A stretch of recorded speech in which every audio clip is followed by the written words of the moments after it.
हम्म, तो देखो पहली बात तो यही है कि जो मतलब आज से आपको होमवर्क मिलना शुरू होगा तो उसको आपको कैसे करना है। तो आज पहली क्लास में तो यही समझाऊंगा मैं। देखो आपके पास ऑलरेडी वो क्लासेज है ही, 2011 से लेके 2024 तक तो है ही, 25 वाला में ऐड हो जाएगा आपको उसमें। उसके अलावा आपको टॉपिक वाइज मैंने सब्जेक्ट वाइज भी करवाया हुआ है, वो 1995 से लेके 2024 तक वो भी आपके पास है। अब इसका जो पर्पज़ है, ये जो थर्ड स्टेप है, इसमें ये है कि मैं पहले तो क्या होता था, मैं सारा पेपर में लगा के बता रहा हूँ आपको, हर क्वेश्चन में लगा के बता रहा हूँ। अब की बार ऐसा नहीं होगा, आपको डेली टास्क मिलेगा एक, और आपको खुद से, जैसे जो मैं अभी जैसे एक ट्रिक बताया मैंने आपको, ठीक है, तो आप उस ट्रिक को पूरे जो 2011 से लेके 2024 तक की लगाना। 25 में ट्राई ऐसे कर सकते हो, पर श्योर मत रहना, क्योंकि अभी 25 का आंसर की आने दो, 24 तक तो ज़रूर लगाना, ठीक है। तो जीएस में आपको डेली जो काम मिलेगा, तो जैसे मान के चलो एक आपको ट्रिक मैंने बताया आज, एक पहला ट्रिक मैं बताऊंगा, तो आपको 2011 से लेकर 2024 तक के पेपर में लगाना है वो ट्रिक। उसके बाद में जितने क्वेश्चन में वो ट्रिक लग रही है ना, तो ट्राई करना कि वहीं पे जो है R&D कर लेना, वो क्वेश्चनों का कर लोगे, साथ साथ टॉपिक भी कवर होते चलेंगे, चाहे चैट जीपीटी का यूज़ कर लेना, तो वो थोड़ा ज़्यादा फ़ायदेमंद रहेगा आप लोगों के लिए। अब रही इसमें बात, भाई देखो कलरफुल जो भी है वो आपका, देखो मेरा ही मानना है कि एटलीस्ट ये कर लेना, एक डायरी बनाना। डायरी में क्या करोगे, जैसे मैंने लिखा है ट्रिक नंबर 1, तो आप क्या करोगे, जैसे कोई भी मैंने ट्रिक लगाया तो उसमें आप देखोगे कौन कौन से पेपर में ट्रिक लग रही है, तो इतना करना कि 2011 के क्वेश्चन नंबर इतना में लग रहा है, ये डायरी मेंटेन कर लेना। क्योंकि लास्ट टाइम जब मान के चलो आप ट्रिक वाइज जब रिवाइज करोगे ना, एक बार पेपर को देखोगे उस अकॉर्डिंग, जब फ्री से पहले एक आध बार देखने की ज़रूरत पड़ेगी, तो वहाँ बहुत हेल्प मिलेगी इस चीज़ से। अगर आप कलर वाइज नहीं करना चाह रहे हो, तो इतने कलर पॉसिबल होंगे नहीं, क्योंकि मैं बहुत सारी ट्रिक बताऊँगा तो पॉसिबल नहीं हो पाएंगे, तो ज़्यादा अच्छा है कि आप ट्रिक नंबर यहाँ लिखना और यहाँ पे क्वेश्चन लिख लेना, तो वहाँ पे फिर कोई से पेन से हाईलाइट कर लेना, ठीक है। तो वो चीज़ आपको करनी है। तो जीएस में आपको ओनली ये, अगर दोनों काम कर लिए, मतलब ट्रिक वाइज और R&D वाला काम साथ के साथ कर लेना, चैट जीपीटी का यूज करके जो भी है। दूसरा चीज़ जो है जीएस में मैं क्या करूँगा, डेली आपको एक करंट अफेयर का टॉपिक मिलेगा प्री के लिए, जो इम्पोर्टेंट होगा, जो मेरी तरफ से। तो लगभग ये मान के चलो कि ट्राई मैं करूँगा कि ज़्यादा तो नहीं दूँ, ऐसा नहीं सब कुछ ही बता दूँ, वो मतलब नहीं है। मैं ट्राई करूँगा कि ज़्यादा से ज़्यादा 30 से लेके 40 के समथिंग थीम दूंगा मैं तुम लोगों को, और मुझे इतना भरोसा है कि उसमें से आराम से 20 प्लस क्वेश्चन मिल जाएंगे आपको एग्ज़ाम में। तो ज़्यादा ज़्यादा 50 तक मान के चलो, इससे ज़्यादा थीम नहीं दूंगा मैं, है ना। हाँ श्योर ये मान के चलो कि 20 क्वेश्चन वहाँ से मिलेंगे आपको करंट अफेयर से, तो आपका करंट अफेयर का भी काम हो जाएगा। यहाँ से कुछ कुछ आर्टिकल में पढ़ने को दूंगा, ठीक है। कुछ कुछ आपको जो है इकोनॉमी सर्वे से वो सब चीज़ें, जैसे मैं अभी, क्योंकि मैं साल भर करंट अफेयर सुना हूँ, तो आपको उस चीज़ का फ़ायदा मिलेगा। तो मुझे जो चीज़ें है माइंड में कि हाँ यहाँ से क्वेश्चन बनने की पॉसिबिलिटी, तो 50 क्वेश्चनों की समथिंग जो करंट अफेयर से बनने की पॉसिबिलिटी रहेगी, तो उसमें से मैं इतना बता रहा हूँ 20 प्लस क्वेश्चन तो ज़रूर आएंगे। अब जीएस में अपने को देखो करंट अफेयर भी हो गया, स्टैटिक आपका जब R&D करते चलोगे, ट्रिक वाला काम भी हो गया, तो आपका लगभग सारा काम हो जाएगा, इससे अलग से कुछ करने की ज़रूरत नहीं पड़ेगी आपको, ठीक है। और आप, हाँ ये भी एक चीज़ याद रखना, आपके है ना सेक्शनल टेस्ट होना शुरू हो जाएंगे। अभी मैं बता दे रहा हूँ कि ज्योग्राफी अपनी है ना, शिवानी या जितने भी लोग हो, कितना सना ये बताइए कितना टाइम चाहिए आपका ज्योग्राफी का टेस्ट देने के लिए। कल ही ले लो मेरे लेसन के लेकर तो। देखो ज्योग्राफी के सर एनसीईआरटी हो जाने दीजिए, हाँ उसके बाद देख एनसीईआरटी तो लेंगे। कंप्लीट, ये लगभग आज 10 तक तो हो ही चुकी है, 11th और 12th बची है। तो ये मान के चलो कि अब जैसे आज तो चलो क्लास नहीं होगी, कल 2 दिन मतलब नेक्स्ट वीक एक तक हफ्ता हो कंप्लीट होगी। जाएगा हाँ मतलब, नेक्स्ट वीक हाँ। तक कंप्लीट मान के चलो, मतलब 10 तारीख तक। तो आप लोग जो है, आप सीसेट का टेस्ट तो मैं लूँगा इस वीक, हो सकता है लूँगा, क्योंकि मैं नंबर सिस्टम करवा दूंगा, तो नंबर सिस्टम से 20-25 क्वेश्चन आते हैं, और पैसे से आपके लगभग आप रेडी हो ही जाओगे। तो मेरा मानना है कि अब सीसीएट का टेस्ट देना शुरू ही कर ही दो आप लोग, फुल टेस्ट। जी सर, जी और सीसेट शुरू करवा दीजिए। मार्केट में फुल टेस्ट आना भी शुरू हो गया है अब, तो आप फुल टेस्ट देना शुरू कर देना चाहिए। तो देखो सीसेट जो है आपका टेस्ट जो है हर संडे के संडे होगा ही, वो तो फिक्स है आपका, एक टेस्ट तो ज़रूर होगा। परंतु जो जीएस के हैं आपको वो टेस्ट आपको ज़्यादा देने पड़ेंगे। तो ये चीज़ याद रखना, इस मंथ का, फरवरी के मंथ का टारगेट है आपका। अब देखो मैंने पिछली बार भी देखा कि कोई टाइम पे आता है नहीं, ठीक है, जिसको जो टाइम है मैं बता दे रहा हूँ। फरवरी मंथ में आपको जियोग्राफी प्लस आपको जो है इकोनॉमिक्स प्लस इन्वायरमेंट इकोलॉजी, इसके जो विजन के टेस्ट आते हैं, इसके विजन के टेस्ट आते हैं 10 2 12 टेस्ट आते हैं टोटल। ये आपको सोल्व कर लेने हैं। अब आप कैसे भी पढ़ो, अब लगभग पूरा 1 महीना है आपके पास, लगभग 26 दिन तो है। 26 दिन मेरे अकॉर्डिंग सफिशिएंट टाइम है। तो आप कैसे भी दे लो अपने अकॉर्डिंग। शिवानी जैसे आपको जब भी देना हो, चाहे आप कल देने को रेडी तो आप कल दे के मुझे स्कोर बता देना बस। आपको क्या काम करना है, जैसे विजन का जो टेस्ट लगाओगे, जैसे मान के ज्योग्राफी का टेस्ट लगाए, 3rd नंबर ज्योग्राफी का है, तो आप उसका मुझे स्कोर बताओगे कि मैंने सर इतने क्वेश्चन किए और इतने नंबर मेरे आए, बस। ठीक है, तो आप एक डायरी मेंटेन करना।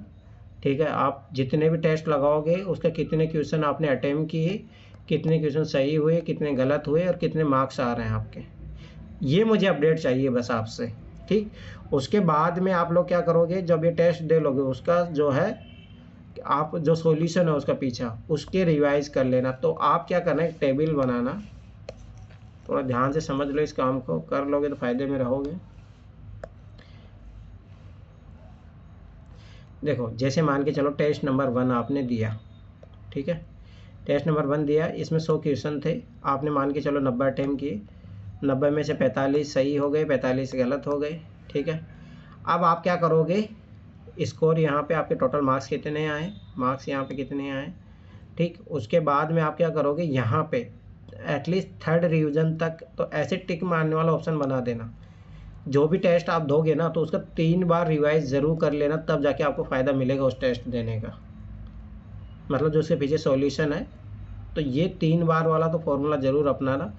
कोई भी बुक पढ़ो वो भी उसमें 3 बार वाला फॉर्मूला, कोई भी चीज़ आप उठाते हो, अब ये मान के चलो पीटी का काउंटडाउन शुरू हो गया है, तो अब कोई भी चीज़ आप जो उठाओगे उसको 3 बार पढ़ सको तभी वो चीज़ उठाना, ये तो मत उठाना उसको, सीधा सिंपल सी बात यही है। तो ये चीज़ याद रखना, 3 बार रिवीजन जरूर कर लेना। हाँ, इसमें ये कर सकते हो, थोड़ा मैं इसमें थोड़ा आपको हेल्प कर देता हूँ। जैसे मान के चलो आपने ज्योग्राफी एनसीईआरटी पढ़ी है, या आपने ज्योग्राफी के कहीं से बुक से पढ़ी है, जो भी आपके पास खुद के नोट्स है, जो भी है, तो आप क्या करोगे, सॉल्यूशन में देखोगे कि हाँ ये सॉल्यूशन तो मेरे नोट्स में, तो फटाफट ऐसे बस टिक मार के चले जाना। ऐसा नहीं कि उसको भी रट रहे हो, फिर नोट्स में भी रट रहे हो, समझ रहे हो ना, यहाँ दिमाग लगाना, टाइम बचेगा आपका। जैसे मान के चलो कि रिवर वाला कोई, मान के चलो वो विजन वाला पूरा रिवर का दे के रखा है और आपके ऑलरेडी जो नोट्स में है ऑलरेडी, तो क्या मतलब है, उसको बस टिक मार के निकल जाओ, अब उसको पढ़ने मत बैठ जाना। ऐसे तो ना विजन का सॉल्यूशन भी तुम 3 बार पढ़ नहीं पाओगे रिजल्ट, मतलब पीटी तक। तो समझ में आया, ये चीज़ ज़रूर यूज करना, मतलब पहली बार रीडिंग में ही साइड में कर देना उसको। हाँ, जो हाँ आपके नोट्स में भी नहीं है, जैसे करंट अफेयर की कोई चीज़ें नहीं होगी, क्योंकि विजन के टेस्ट में 25 क्वेश्चन आपको करंट अफेयर के मिलेंगे, तो वो चीज़ आपके नोट्स में होगी नहीं, तो उनको जरूर 3 बार पढ़ लेना। समझ में आया, हर चीज़ को 3 बार नहीं पढ़ना, जो आपके ऑलरेडी स्टैटिक नोट्स में है ना उनको नहीं पढ़ना, वो आप अपने नोट्स में से ही पढ़ना। हाँ, कुछ एक्स्ट्रा चीज़ है तो अपने नोट्स में ऐड ऑन कर लेना, ये बात याद रखना, नहीं तो कभी पढ़ ही नहीं पाओगे। ठीक है, तो ये चीज़ याद रख लेना। तो पहली चीज़ तो ये हो गया, आपको फरवरी का टारगेट ये है। उसके बाद में जो है मार्च का टारगेट, मार्च का टारगेट आपका हिस्ट्री प्लस पॉलिटी और साइंस टेक, इसके सारे विजन के जो है 10-11 टेस्ट आते हैं, सारे कंप्लीट हो जाने चाहिए, ये चीज़ याद रखना। इसमें मान के चलो कि जब आप इतना कवर कर लोगे, इनके टेस्ट का रिवाइज अच्छे से कर लिया, ये मान के मैं गारंटी साथ बता रहा हूँ 70+ नंबर आप श्योर हो पीटी के लिए। अब आपके पास अप्रैल है, मई है, ओनली ये विजन के टेस्टों से मैं बता रहा हूँ। और विजन का अगर आप उठा के देख लो 40 समथिंग क्वेश्चन आपको ज़रूर मिलेंगे इन 35 टेस्टों से, तो 40-80 नंबर तो आपको दिला सकते हैं टेस्ट। तो फिर भी अपन मान के चलते हैं कि 70 नंबर तो आपको मिला, मतलब अगर अच्छे से इन पे काम करते हो आप। ठीक है, साथ के साथ आपको क्या करना है, जैसे ही आप इधर सीसेट तो आपको फुल टेस्ट देना शुरू कर ही देना, हर संडे दो, फुल टेस्ट दो, नंबरों की टेंशन मत लेना स्टार्टिंग में। ये देखो जैसे मान के चलो मैंने नंबर सिस्टम पढ़ा दिया है, उससे आपके क्वेश्चन गलत नहीं होने चाहिए। पैसेज की मेरी क्लासेज आपके ऑलरेडी आपके पास है, ठीक है, तो वो वहाँ से क्वेश्चन आपके पैसेज ज़्यादा सही होने चाहिए, नंबर सिस्टम ज़्यादा सही होनी चाहिए, रीजनिंग के जो बेसिक क्वेश्चन है, ठीक है, वो आपके सही होने चाहिए। तो मेरा मानना है कि नंबर सिस्टम पढ़ाने के बाद में फुल टेस्ट में आप लोग पास होना तो शुरू कर देना, ऐसा नहीं कि पास ही नहीं हो रहे हो, वो गलती मत कर जाए कि नंबर सिस्टम ऑलरेडी कोई सा टेस्ट दे लोगे आप, 20-25 क्वेश्चन मिलेंगे आपको। सोच मान के चलो 20-25 में से मेरा मानना है कि अब मैं नंबर सिस्टम हर चीज़ पढ़ा चुका हूँ, आपको लगभग हो जाएगी इस वीक क्लास कंप्लीट। तो सोचो कि आपके पास जो है 20 तो मिनिमम क्वेश्चन मान के चलो, तो 2.5 मतलब 50 नंबर तो यहीं से आ गए। फिर आप कंप्रेंशन जब करोगे तो भाई उधर कंप्रेंशन में क्लासेज भी ले चुका हूँ, वो सारी चीज़ें हैं, उधर भी आपके मान के चलो कि 27 पैसेज आ रहे हैं, तो कट पीट के एटलीस्ट 15 तो सही होने चाहिए ना। मैं फिर बता रहा हूँ, जब टेस्ट दोगे ना कोचिंग के, तब भी उसमें 27 पैसेज अटेम्प्ट करना। तो यहाँ पे आपको कोचिंग के टेस्टों में 20+ जाना है सही होने पे। अब सोचो 20 यहाँ से, तो 20 मतलब 50 नंबर यहाँ से मिल गए, तो लगभग 100 नंबर तो आपके नंबर सिस्टम पढ़ते ही तैयार हो जाएंगे, मैं पहले बता रहा हूँ, ठीक है। नंबर सिस्टम और कंप्रेंशन, फिर रीजनिंग वाले जो बेसिक टॉपिक वो कर ही लोगे आप। तो इसीलिए जो है सीसेट का फुल टेस्ट देना चाहिए, अभी से फालतू सेक्शनल टेस्ट देने का कोई मतलब नहीं है, ठीक है। क्योंकि नंबर सिस्टम ये याद रखना कि 50% सिलेबस वही कवर कर लेता है, तो ये चीज़ याद रखना, ठीक है। तो आप लोगों को जो है टारगेट बना के पढ़ाई करो, मैं पहले बता रहा हूँ, ऐसे तो नहीं होगी पढ़ाई। टेस्ट देना है तो टेस्ट का ये सबसे बेस्ट टाइम है, दे लो।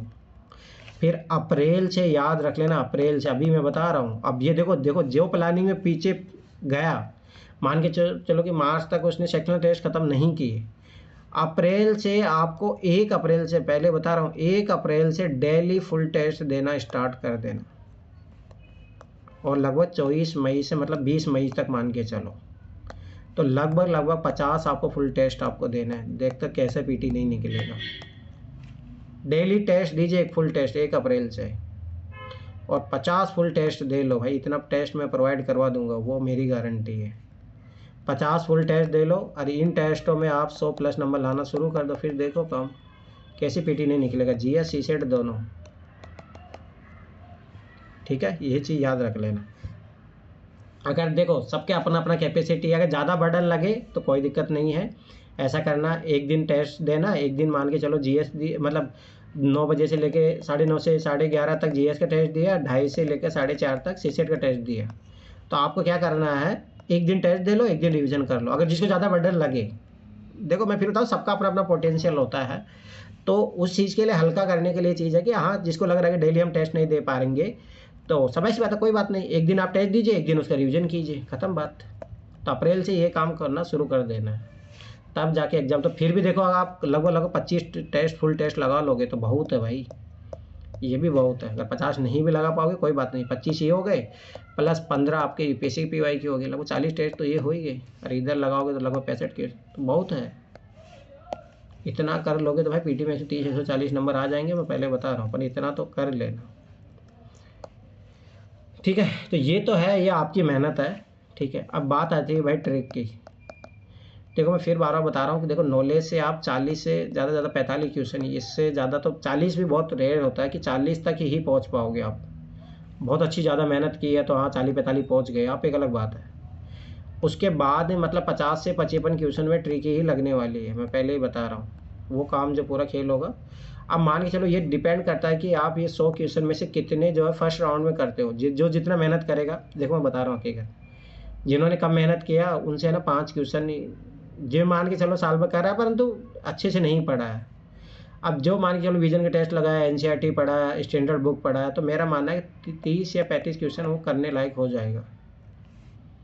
अब बात उसके बाद की बात आती है, मान के चलो कोई 40 तक पहुँचेगा, इससे ज़्यादा तो नहीं पहुँच पाएगा। अब ये 60 क्वेश्चन है, इसमें आपको ट्रिक लगाना ही पड़ेगा।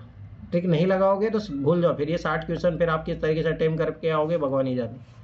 तो जब आप ये 60 क्वेश्चन अटेम्प्ट करोगे, मान के चलो कि ट्रिक आपने लगाया, तो देखो ख़राब से ख़राब कंडीशन मैंने उस दिन बताया था, अगर मान के चलो 20 सही निकले, 40 गलत निकले, तब भी आप 14-15 नंबर फ़ायदे में रहोगे। पर इतना ख़राब स्थिति होगा नहीं। उसी चीज़ को सही करने के लिए ट्रिक अपन सीखेंगे। तो मैं पहले बता रहा हूँ 60 में से 40 करेक्ट करने की स्थिति में आ सकते हो आप, अगर ट्रिक अच्छे से लगा लिए एग्ज़ाम में तो सोचो 40 क्वेश्चन इधर से सही हो गए और मान के चलो 30 इधर भी कट पीट के मान के चलो 30 भी सही हो गए तो 120 नंबर आ जाएंगे। तो इस कंडीशन में जाने के लिए या मान के चलो आप 40 में से इधर जो है ये मान के चलो 35 क्वेश्चन कर लिए सही और इधर मान के चलो 35 ही हुआ, ठीक है, तो 6-7 क्वेश्चन कटिए 30 कटा 60 और 35 70 130 के नंबर। मतलब मेरा है कि कैसे भी कंडीशन में आप अगर 100 प्लस नंबर आपको लाने हैं तो ट्रिक सीखना ही पड़ेगा। बिना ट्रिक के आपको याद रखना 100 प्लस नंबर नहीं आएंगे। ये तो जब आप मेहनत करोगे तब, ठीक है, तो ये चीज़ याद रखना। तो पहली बात एक चीज़ याद रखना कि जो आज अपना PYQ प्रोग्राम जो आज से शुरू हो रहा है, तो जैसे डेली जो है इसमें आपको हाफ एन आवर की क्लास होगी, उसमें एक जो है मैं आपको GS की ट्रिक बताऊंगा, एक पैसेज की ट्रिक मिलेगी आपको डेली। कुछ ट्रिक जो GS में लगती है ना वो पैसेज में भी लगेगी, ये चीज़ याद रख लेना, ठीक है। कुछ ट्रिक जो कॉमन रहेगी दोनों जगह। उसके अलावा डेली जो है अपन है एक जो है मैथ या रीजनिंग का एक मैं क्या करूँगा, एक टॉपिक या एक क्वेश्चन सॉल्व करवा दूंगा, ध्यान से समझना। उस टॉपिक को मैं एक्सप्लेन कर दूंगा,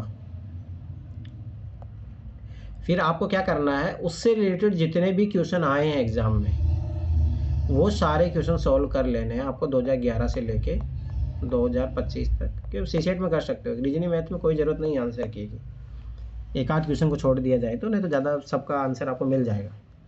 तो ये चीज़ याद रखना कि ये आपको काम करना है। तो मैं डेली एक कॉन्सेप्ट आपको सिखाऊंगा, पर ये अपन याद रखना मैथ का जो कॉन्सेप्ट रहेगा मंडे ट्यूसडे वेडनेसडे रहेगा, क्योंकि थर्सडे फ्राइडे ऑलरेडी मैथ की क्लास हो रही है तो अपन उसमें कोई ज़रूरत है ही नहीं, ऑलरेडी उसमें तो डेली होमवर्क दिया जाएगा आपको। सैटरडे और संडे आपको टेस्ट के लिए रहेंगे, टेस्ट रिविजन कीजिए। मतलब लगभग आपको ये जो है 5 दिन काम मिलेगा, ठीक है। तो 5 दिन में जो काम मिलेगा वो वीकली काम निपटा ही लेना। ऐसा नहीं है कि आप उसको डिले पे डिले किया जा रहे हो तो फिर आपका जो रिजल्ट भी है वो डिले हो जाएगा। सिंपल सा लॉजिक वाली बात है, ठीक है। अब बात आती है कि जो जैसे मैं पहला ही क्वेश्चन लेके बता रहा हूँ, ध्यान से समझना। यहीं से मैं आज कुछ लगभग मंडे ट्यूसडे वेडनेसडे का काम भी दे दूंगा, ठीक है, ध्यान से समझना। देखो ये क्वेश्चन है, देखो बात क्वेश्चन कितना पुराना है, 2011 का क्वेश्चन है, अपने को उससे मतलब नहीं है, मतलब यहाँ से ट्रिक सीखना है अपने को। तो यहाँ पे लगभग मैं 2-3 या 3 हो सकता है 4, इसी क्वेश्चन में मैं 4 ट्रिक से करवाऊंगा इस क्वेश्चन को, ध्यान से समझना। देखो केंद्रीय बजट 2011-12 में जे मूल एस्फॉल्ट बायोस्फॉल्ट पर मूल सीमा शुल्क की पूरी छूट प्रदान की गई। अब ध्यान से समझना। अब इसमें कुछ चीज़ें क्या है हेडिंग करने की है। पहली बात है जेव, ठीक है, मूल सीमा शुल्क को पूरी छूट प्रदान की गई है। इस पदार्थ का क्या महत्व है, इंपॉर्टेंस पूछ रहा है। अब सोचो कि सरकार ने जो है बॉर्डर टैक्स जो है उस पर छूट दी प्रदान की। अभी देखो, अभी अगर मैंने कल बोला था कि बजट स्पीच सुन लेना, कितने लोगों ने सुना हो बजट स्पीच? नहीं सुना होगा। अब देखो उसमें है ना, अभी जो कैंसर जो ड्रग है ना उस पर जो है सरकार जो है टैक्स कम करने जा रही है। अब ध्यान से समझना, कोई चीज़ सरकार टैक्स कम कर रही है तो उसका कारण क्या होता है भाई, जैसे भाई देश में ज़रूरत है उसकी पॉजिटिव, मतलब सबाई सी बात है, कोई पॉजिटिव चीज़ होती है ना उसी चीज़ के लिए सरकार जो है टैक्स पे छूट देती है। ध्यान से समझना एक लॉजिक। अब जो चीज़ ऐसे नहीं डिमांड पे काम नहीं करती ये चीज़ कि हाँ देश में डिमांड है तो उसका टैक्स कम कर दिया जाएगा, नो। जैसे तंबाकू होता है, लिकर होती है, दारू वारू होती है, उस पर हमेशा याद रखना सरकार जो है ज़्यादा टैक्स बढ़ा के रखती है, बहुत ज़्यादा टैक्स लेती है, बहुत ज़्यादा। जैसे तंबाकू जो प्रोडक्ट होते हैं, सिगरेट विगरेट है, तुम्हें पता कितनी महंगी होती है भाई, 80% की समथिंग तो सरकार के पास उसके पास सर उस पर सरचार्ज लगा देती है, बहुत सारी चीज़ें लगा देती है। तो लगभग जैसे मान के चलो मतलब अच्छा खासा उस पर लगता है 18%, तो शायद 18 से ज़्यादा ही लगता है उस पर, 18 वो लगता है। फिर उसके बाद में सेस सर चार्जेस वो लगा देती है सरकार। तो इसका मतलब है सबाई सी बात है, जो पर्यावरण के लिए फ़ायदेमंद होगी, ठीक है, उस चीज़ के लिए सरकार जो है बॉर्डर टैक्स ये जो है छूट प्रदान करती है, या टैक्स में जो है छूट प्रदान करती है। ऐसे नहीं करती है कि हानिकारक चीज़ों के लिए नहीं करेगी। तो किन चीज़ों के लिए छूट प्रदान करेगी सरकार? सरकार छूट प्रदान करेगी जो इन्वायरमेंट के लिए फ़ायदेमंद हो, ठीक है, इन्वायरमेंट के लिए फ़ायदेमंद हो, लोगों के स्वास्थ्य के लिए जो है फ़ायदेमंद हो, मतलब देश के बेहतरी के लिए अच्छा हो। ध्यान से समझना, उस पर छूट प्रदान करती है। जब उस पर छूट प्रदान करती है तो ये क्या एक क्वेश्चन की थीम क्या हो गई, पॉजिटिव हो गया। दूसरी बात जेव, आपने जान गया जेव स्वाभाविक सी बात है कि रिसाइकेलेबल है, ठीक है, रिसाइकेलेबल है ना। अब रिसाइकेलेबल तो बहुत अच्छी पॉजिटिव बात है, ये तो रिन्यूएबल एनर्जी उस टाइप की जो चीज़ें है वो अच्छी होती है। अब देखो मैं ये जो ट्रिक लगा रहा हूँ मुझे ये नहीं पता भाई ये बायोस्फल्ट क्या है, मुझे बिल्कुल भी आइडिया नहीं है। मैं ओनली जो अपना कॉमन सेंस है उसके बिहाफ पे मैं समझने का प्रयास कर रहा हूँ कि ये क्वेश्चन मेरे को क्या बोल रहा है, बस सिंपल सा लॉजिक ये है।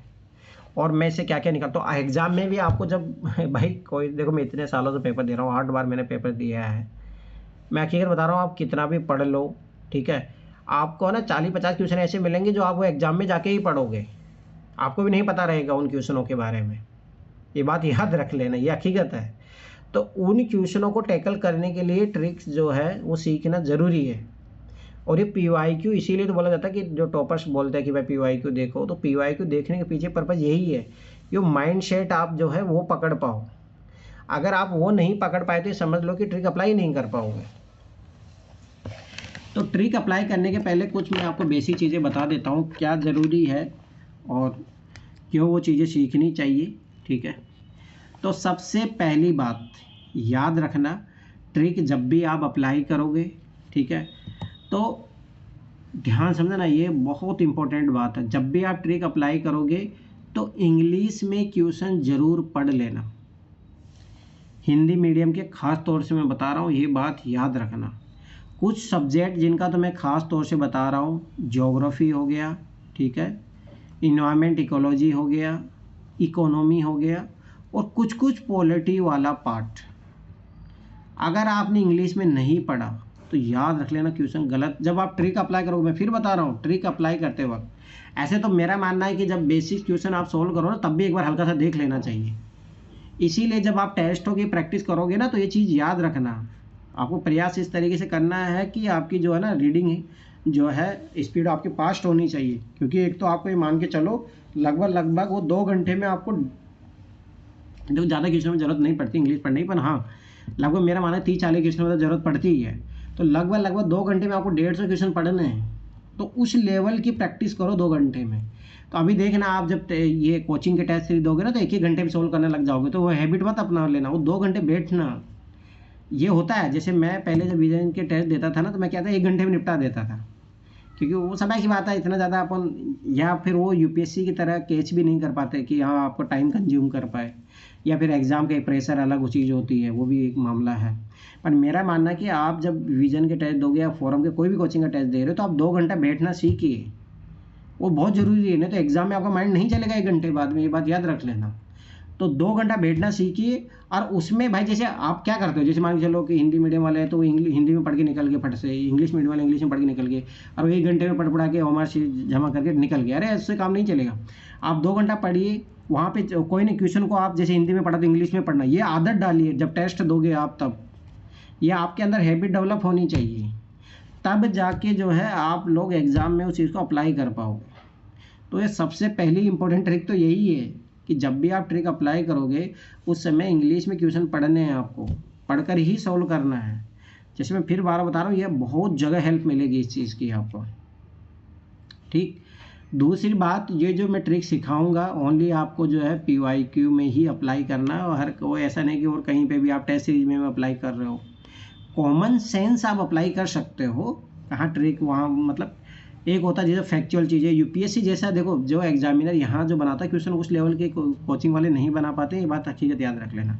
इसलिए ज़्यादा दिमाग वहाँ मत लगाना, वहाँ नॉलेज से जितना क्वेश्चन कर पाओ, हाँ कॉमन सेंस से क्वेश्चन कर पाओ, हाँ ये है वो है, तो वो आप लगा सकते हो, वो एक अलग चीज़ है। पर हाँ मैं फिर बता रहा हूँ, जैसे एक चीज़ मैं बताता हूँ ध्यान से समझना। जैसे मैं जब विजन की टेस्ट देता था तो विजन की टेस्ट देने से आपको ना पता लग जाएगा कि वो लोग कहाँ पे लूप फॉल्स करते हैं, कैसी स्टेटमेंट गलत बनाते हैं, तो वो ट्रिक मत सीख जाना विजन के टेस्ट में स्कोर करने के चक्करों में उनकी वो ट्रिक मत पकड़ लेना। होता है वो, मैं भी जैसे पकड़ लेता था कि विजन मोस्टली जो है इस टाइप की क्वेश्चन गलत बनाता है, ये ऐसा स्टेटमेंट देता है। जब आप करोगे ना तो हाँ बोलिए सर, अपना माइंड वैसे ही चलता है ना, हम ये पकड़ते अच्छा यहाँ क्यों गलत किया अरे बात वो एग्जाम में फिर दिक्कत हो जाएगी ना।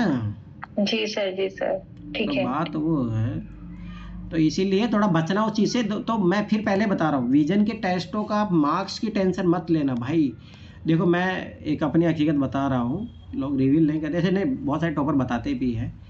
जैसे बहुत सारे टॉपर का आप देखना कि जो विजन के टेस्टों में मैं फिर बता रहा हूँ 40-40, 50-50 नंबर आते हैं, ये हकीकत है। पर रियल एग्जाम में भाई उनके 100+ नंबर भी आते हैं। तो ये घबराना मत कि हाँ हमारे साथ 10-15 नंबर आ रहे होंगे, ये हालात मैं पहले बता रहा हूँ, विजन के टेस्ट में ये हालात भी।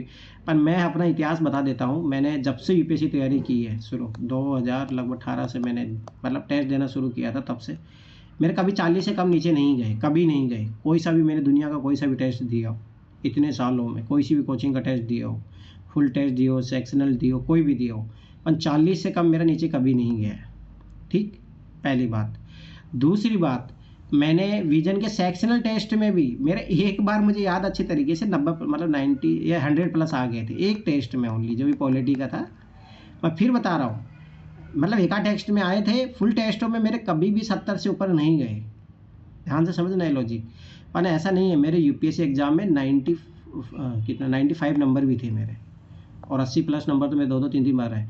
तो मतलब समझो, ये कोई ज़रूरी नहीं कि यहाँ पे आपके मार्क्स जो है यहाँ इतने, तो घबराना मत इस चीज़ को लेके। रियल एग्जाम के लिए अपन बस ये प्रैक्टिस कर रहे हैं, तो इसके लिए टेंशन मत लेना। हाँ, ज़्यादा आ रहे हैं तो ज़्यादा ओवर कॉन्फिडेंस भी नहीं होना है, ये बात भी याद रखना। तो दोनों चीज़ें बैलेंस रखनी है, मतलब आप हिम्मत भी नहीं हारना है और ज़्यादा ओवर कॉन्फिडेंस भी नहीं होना है। ठीक है, तो ये चीज़ों में बैलेंस होना चाहिए। तो मेरा माना जिनके कम नंबर आएंगे तो घबराना मत, नंबर की टेंशन मत लेना, उसके जो सीखना वहाँ पे क्यों क्या गलतियाँ कर रहे हो। हाँ, एक चीज़ याद रखना कि जब भी आप विजन के टेस्ट दोगे तो अपनी एक डायरी मेंटेन करना।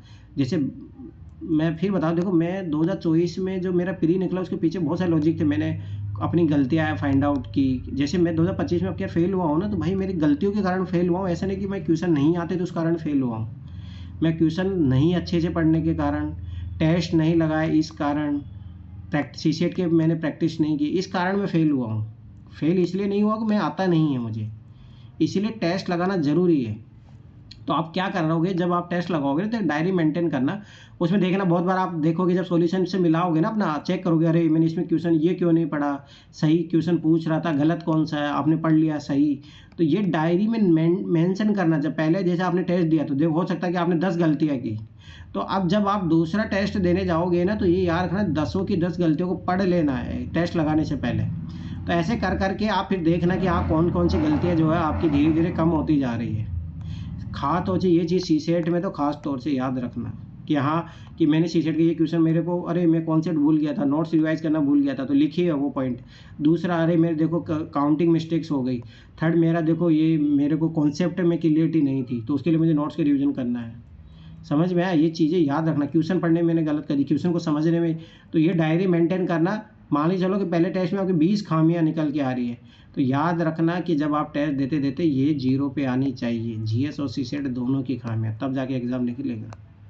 तो ये मैं फिर बता रहा हूँ, इसीलिए टेस्ट सीरीज देनी चाहिए। टेस्ट सीरीज का पर्पज़ ये होना चाहिए, नहीं तो कभी पकड़ ही नहीं पाओगे आप। तो पहली बात तो ये चीज़ याद रखना कि जो ट्रिक जो मैं सिखाऊंगा वो ट्रिक आपको ओनली पीवाईक्यू में लगानी है और कहीं नहीं लगानी है। ठीक है। दूसरी बात, जब भी आप ये ट्रिक मैं मतलब अभी सिखा तो रहा हूँ आपको, पर याद रखना आपको बेसिक नॉलेज होना चाहिए। जैसे अभी शिल्पा है, ये शिल्पा एकदम न्यू स्टूडेंट है, तो शिल्पा को मैं ट्रिक बताऊंगा ना, तो इसको देख लेना वो समझ में नहीं आएगा पहली बात। तो ये चीज़ याद रखना, शिल्पा अपना जो बेसिक सब्जेक्ट है वो अपना पढ़ो भाई। पहले आप अपना हिस्ट्री, पॉलिटी, ज्योग्राफी, इकोनॉमी ये पढ़िए, एनसीईआरटी पढ़िए, इनकी जो भी है आप पढ़िए पहले बेसिक चीज़ें।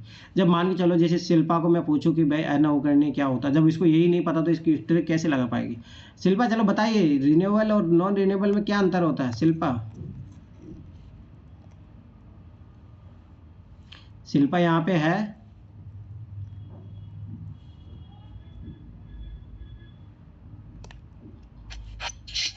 हेलो, आप बोलिए शिल्पा, रिन्यूएबल और नॉन रिन्यूएबल में क्या अंतर होता है? सर नवीकरणीय और अनवीकरणीय ना संसाधन। हाँ, क्या अंतर होता है इनमें? सर नवीकरणीय मतलब जिसे फिर से पुनः प्राप्त कर सकते हैं संसाधन, और अनवीकरणीय जिसे नहीं, जैसे कोयला जलने के बाद नहीं। शायद ऐसे ही सर कुछ। हाँ मतलब ठीक है, मतलब फिर मैं बता दूं, जैसे मान के चलो कि यही चीज़ होती है, जैसे मान के चलो कुछ बच्चों को ये भी चीज़ नहीं पता होगी तो वो ट्रिक लगा ही नहीं पाएंगे ना। इसीलिए तो सबसे जी पहले ट्रिक को लगाने का सबसे पहली चीज़ है कि आपके पास बेसिक नॉलेज होना चाहिए। अगर आप लोगों के पास बेसिक नॉलेज ही नहीं है, ठीक है, तो फिर ट्रिक देखो मेरी क्लास देखने का मतलब होगा ही नहीं भी, मैं पहले बता रहा हूँ। अब जिनको फ़ायदा मिलेगा, जिन्होंने, देखो मैं फिर बता रहा हूँ, तराजू आपने देखा वो पुराने ज़माने वाली तराजू, एक वो संतुलन में कब आती थी? जब दोनों तरफ बराबर होता है। तो याद रखना कि जो लोग सोच रहे हैं कि नहीं हम ट्रिक के सहारे पीपीटी निकाल लेंगे, कभी नहीं निकलेगा, ये बात याद रख लेना। आपकी 50% मेहनत आपकी होना चाहिए, 50% आपकी ट्रिक काम, तब आपका सहयोग करेगी, तब आपका बजट बराबर बनेगा, तब बजट बनेगा, तब पीटी निकलेगा। पर याद रखना 50% मेहनत आपको करनी पड़ेगी, तब जाके ये ट्रिक और ज़्यादा अच्छे से काम करती है। एक और चीज़ मैं इसके पीछे लॉजिक समझाता हूँ, ध्यान से समझना। जैसे मान के चलो लगभग मैं 100-150 ट्रिक आपको सिखाऊंगा ना, तो उसमें मान के चलो कि जिन्होंने मान के चलो कि 10% पढ़ाई की है, मैं गारंटी के साथ बता रहा हूँ कि वो इन ट्रिक से है ना ज़्यादा ज़्यादा हो सकता है 5 या 10 क्वेश्चन सॉल्व कर लें, इससे ज़्यादा क्वेश्चन सॉल्व नहीं होंगे। अब ध्यान देखना, जो मान के चलो जिन्होंने मान के चलो 30-40% पढ़ाई की है, तो उनके ऑटोमेटिक जो है 20 से 25 इन ट्रिक से क्वेश्चन सॉल्व होना शुरू हो जाएंगे। वहीं जिन्होंने 50 क्वेश्चनों की मेहनत की है, तो याद रख लेना इसी ट्रिक की सहायता से जब 50 क्वेश्चनों का नॉलेज आ जाएगा ना आपके पास, 50 क्वेश्चन आप खुद से सॉल्व कर रहे हो अपनी तरफ से नॉलेज बेस पे, तो याद रखना 50 क्वेश्चन सॉल्व करने की टेक्नोलॉजी यहाँ से आएगी आपको। याद रखना जितना आपका नॉलेज बढ़ेगा उतना ज़्यादा आपके ट्रिक अप्लाई करने की पावर भी बढ़ेगी। तो ये नॉलेज प्लस ट्रिक दोनों प्रोफेशन में, नॉलेज ज़्यादा तो ट्रिक भी अच्छी लगेगी, नॉलेज कम है तो आपका ट्रिक भी कम ही अप्लाई कर पाओगे। तो ये जो मैंने देखा पिछले सालों से रिजल्ट नहीं निकल रहा जिनका, तो ये याद रख लेना, या तो कि देखो गड़बड़ी, हाँ ये भी गड़बड़ी है बहुत सारे बच्चों की। बहुत सारे बच्चों क्या होता है कि वो ट्रिक बहुत अच्छे सीख रहे हैं, ठीक है, पर नॉलेज में कम है। कुछ बच्चे आपको ऐसे मिलेंगे, कुछ बच्चों क्या है नॉलेज तो बहुत अच्छा है, पर वो ट्रिक ही नहीं, मान लीजिए जाए उनको पता नहीं है, ट्रिक का पता ही नहीं आता, पता ही नहीं है, वो मेहनत से एग्जाम निकालने सोच रहे हैं, तो इनका भी पीटी नहीं होगा, इनका भी पीटी नहीं होगा। आप देखना भटक, आपको बहुत सारे लोग मिलेंगे आसपास जिनको ये ट्रिक के बारे में पता नहीं है, जिन्होंने मेरी क्लासेज नहीं की है। अरे हिंदी मीडियम में फिर बता रहा हूँ कोई नहीं बताता, जिस लेवल पे अपन ये प्रोग्राम चलाते हैं। अब जिनका नॉलेज भी अच्छा है और ट्रिक भी जिन्होंने अच्छे से सीखी है, उन्हीं का ही पीटी निकलेगा, ये बात याद रख लेना, ये चीज़ समझ लो। जैसे अब क्या 2025 में मेरे साथ क्या हुआ ट्रिक है, ट्रिक अच्छा खासा है, ठीक है, नॉलेज काम नहीं किया, प्रैक्टिस नहीं किया, इसलिए एग्ज़ाम भी नहीं हुआ, ये बात याद रख लेना। सीधा एग्जाम्पल हो मैं आप लोगों के सामने, तो ये चीज़ याद रख लेना, विदाउट नॉलेज, विदाउट आपकी ट्रिक ये एग्ज़ाम निकालना उतना ही मुश्किल हो जाएगा। तो सबसे पहले आपको बेसिक नॉलेज होनी चाहिए सब्जेक्ट की, ठीक है। चौथा रूल, आपको क्या करना, जब भी आप ट्रिक अप्लाई करोगे तो सबसे पहले फर्स्ट राउंड, देखो मतलब मेरे सर ने जो मुझे सिखाया, जैसे गुरु परंपरा ऐसे ही होती है भाई, तो मैं भी वही चीज़ सिखाऊंगा आपको, गलत चीज़ क्यों सिखाऊं, या जो भी है रिफाइन करके जो अच्छी चीज़ है, मतलब होता है ना कि अनुभव से जो ज्ञान मिलता है वो सबसे प्यूरीफाई होता है भाई। उन्होंने मुझे सिखाया था कि जब भी आप पेपर अटैम्प्ट करो तो 3 प्रोसेस में पेपर अटैम्प्ट करना चाहिए, ध्यान से समझना। अब मैंने ये चीज़ नोटिस किया है कि ये गलती मेरे से इसलिए होती थी, मैं कभी अप्लाई नहीं करता था टेस्टों में, तो शायद इसीलिए मैं 2 ही राउंड तक पहुंच पाता हूँ। पर उनका कहना था कि 3 राउंड करना चाहिए, और उसको मैं फ़ायदा भी बताऊंगा। 3 राउंड तो मैं फिर बता रहा हूँ, ये आप टेस्ट में प्रैक्टिस करो अभी, तभी आप एग्जाम में अप्लाई कर पाओगे। तो उनका यह था कि पहले राउंड में आप उन्हीं क्वेश्चनों को करो जो आपको 100% आते हैं, ध्यान से समझना। तो उनका मतलब मैं बताऊंगा जब पूरा फुल पेपर कैसे अटेम्प्ट करते हैं, वो बात की बात है, अभी छोड़िए।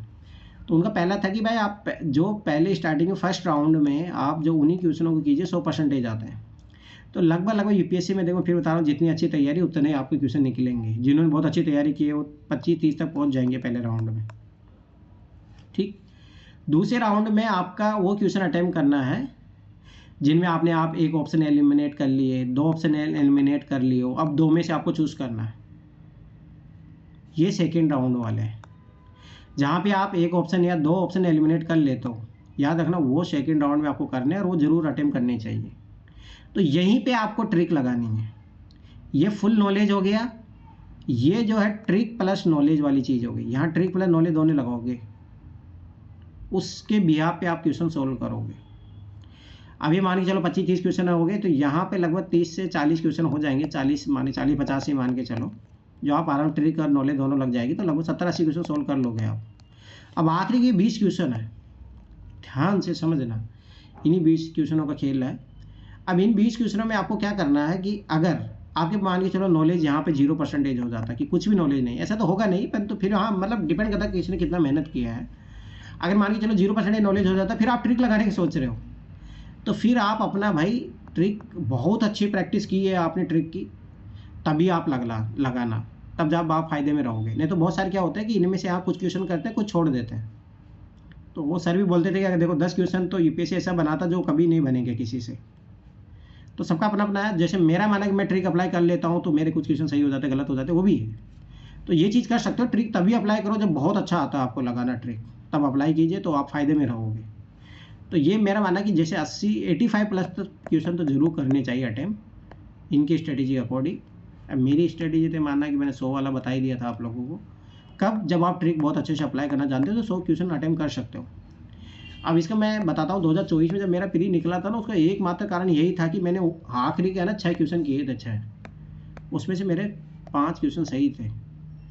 वो मेरे को आ नहीं रहे थे, नहीं फर्स्ट राउंड में आ रहे थे, सेकंड राउंड में। मैंने आखिरी में किया था ओनली ट्रिक अप्लाई करके, ओनली ट्रिक के बिहाफ पे किया था, मैं पहले बता रहा हूँ।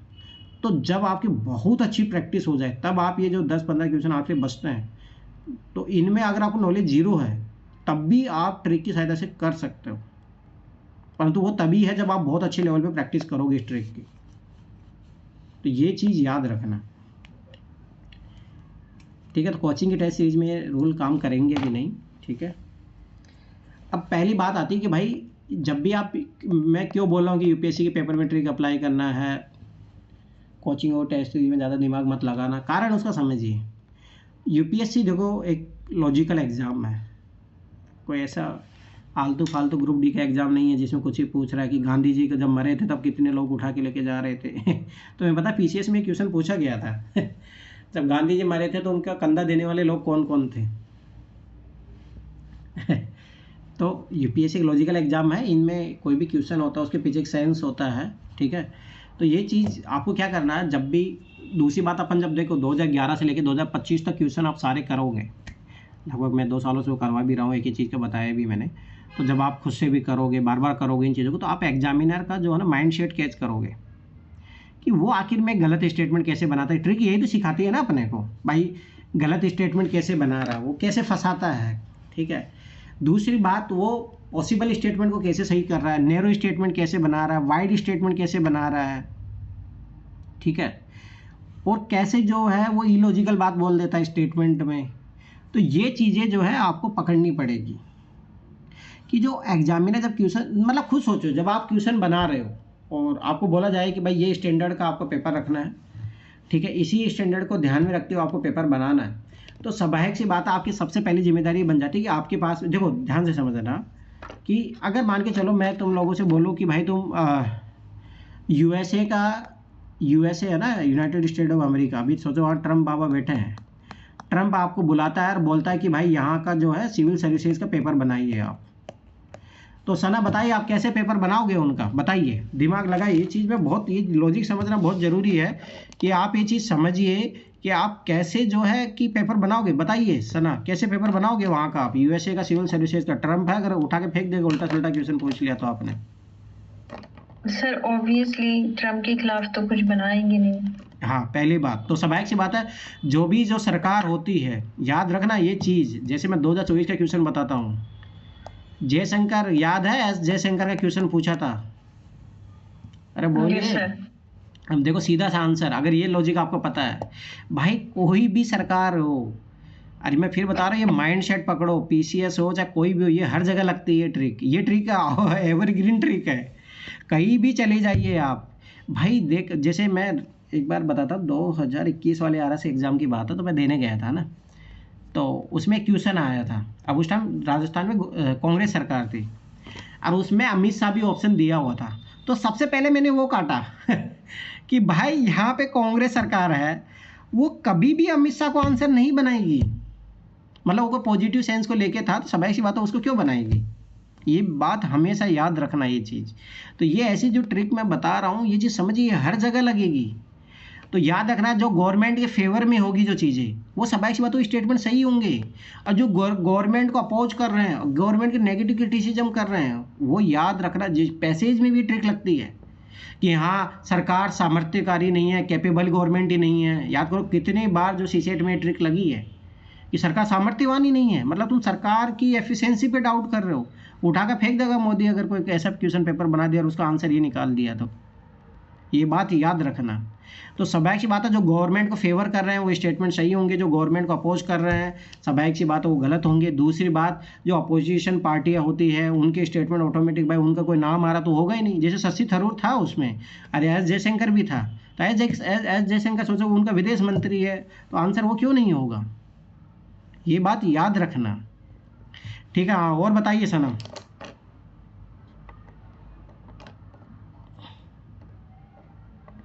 अरे सर स्कीम्स जो होगी वो पॉजिटिव दिखाएंगे। हाँ, दूसरी बात ये चीज़ याद रखना, जो भी कोई सरकार होती है वो हमेशा अपना जो है, जो भी जैसे मान के चलो मोदी ने देखो मेक इन इंडिया पे क्वेश्चन पूछा, ठीक है, स्किल इंडिया पे कितनी बार क्वेश्चन पूछा, ये पूरे वर्ल्ड में फैलाते रहते हैं कि हमने यूपीआई किया। देखो 2025 में यूपीआई पूछ लिया इन्होंने, मतलब समझ रहे हो ना, जो चीज़ इन्होंने किया है भाई वो क्वेश्चन आपके एग्जाम में भी झलकेगा। तो ये चीज़ याद रखना कि अभी प्रेजेंट टाइम में तो करंट अफेयर की जो मैं थीम बताऊंगा ना आप लोगों को, उसी तरीके से बताऊंगा कि भाई सरकार किसको फैला रही है, किसका प्रचार प्रसार कर रही है। वो सरकार वो चीज़ है जो है बच्चों को क्यों नहीं बताना चाहिए कि हाँ देखो हमने ये काम किया है। जब ई नेम लाए, सोचो ई नेम का 2016 में बीपीएससी प्री में क्वेश्चन आया, तो ये माइंड सेट पूछो उसने क्वेश्चन क्यों, देखो सोचो करंट अफेयर तो हजारों चीज़ें हैं, वही चीज़ क्यों पूछ रहे हैं। तो इसके पीछे स्वाभाविक सी बात है गवर्नमेंट का माइंड सेट होता है कि भाई हमारी चीज़ें हम जानो, जिसका हम बहुत ज़्यादा, जैसे रेयर अर्थ मटेरियल पे देखो लगातार, मैं फिर बता रहा हूँ लोग 2026 में रेयर अर्थ मटेरियल पे क्वेश्चन आएगा, क्योंकि देखो बजट में देखा कॉरिडोर बनाने वाले हैं वो लोग। तो समझो भाई ये चीज़ माइंड सेट समझो।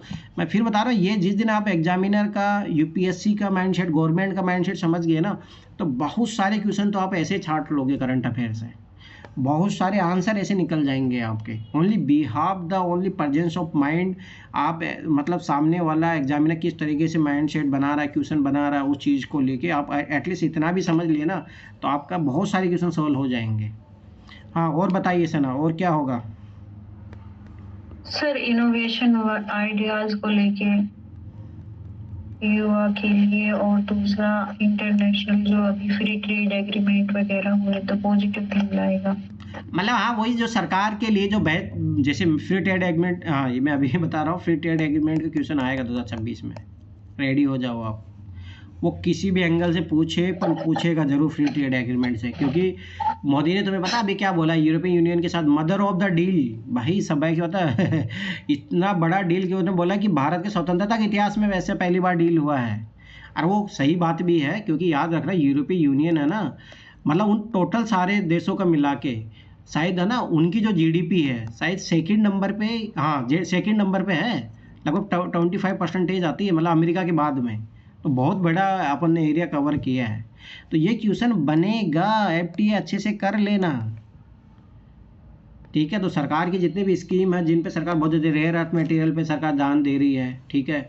आर्टिफिशियल इंटेलिजेंस याद रखना, एआई को जो है लेके सरकार बहुत ज़्यादा आगे बढ़ रही है, तो उस पर क्वेश्चन बनेंगे, ये चीज़ याद रख लेना। और बताइए सना, और क्या बस यही टर्म के लिए काम करोगे आप।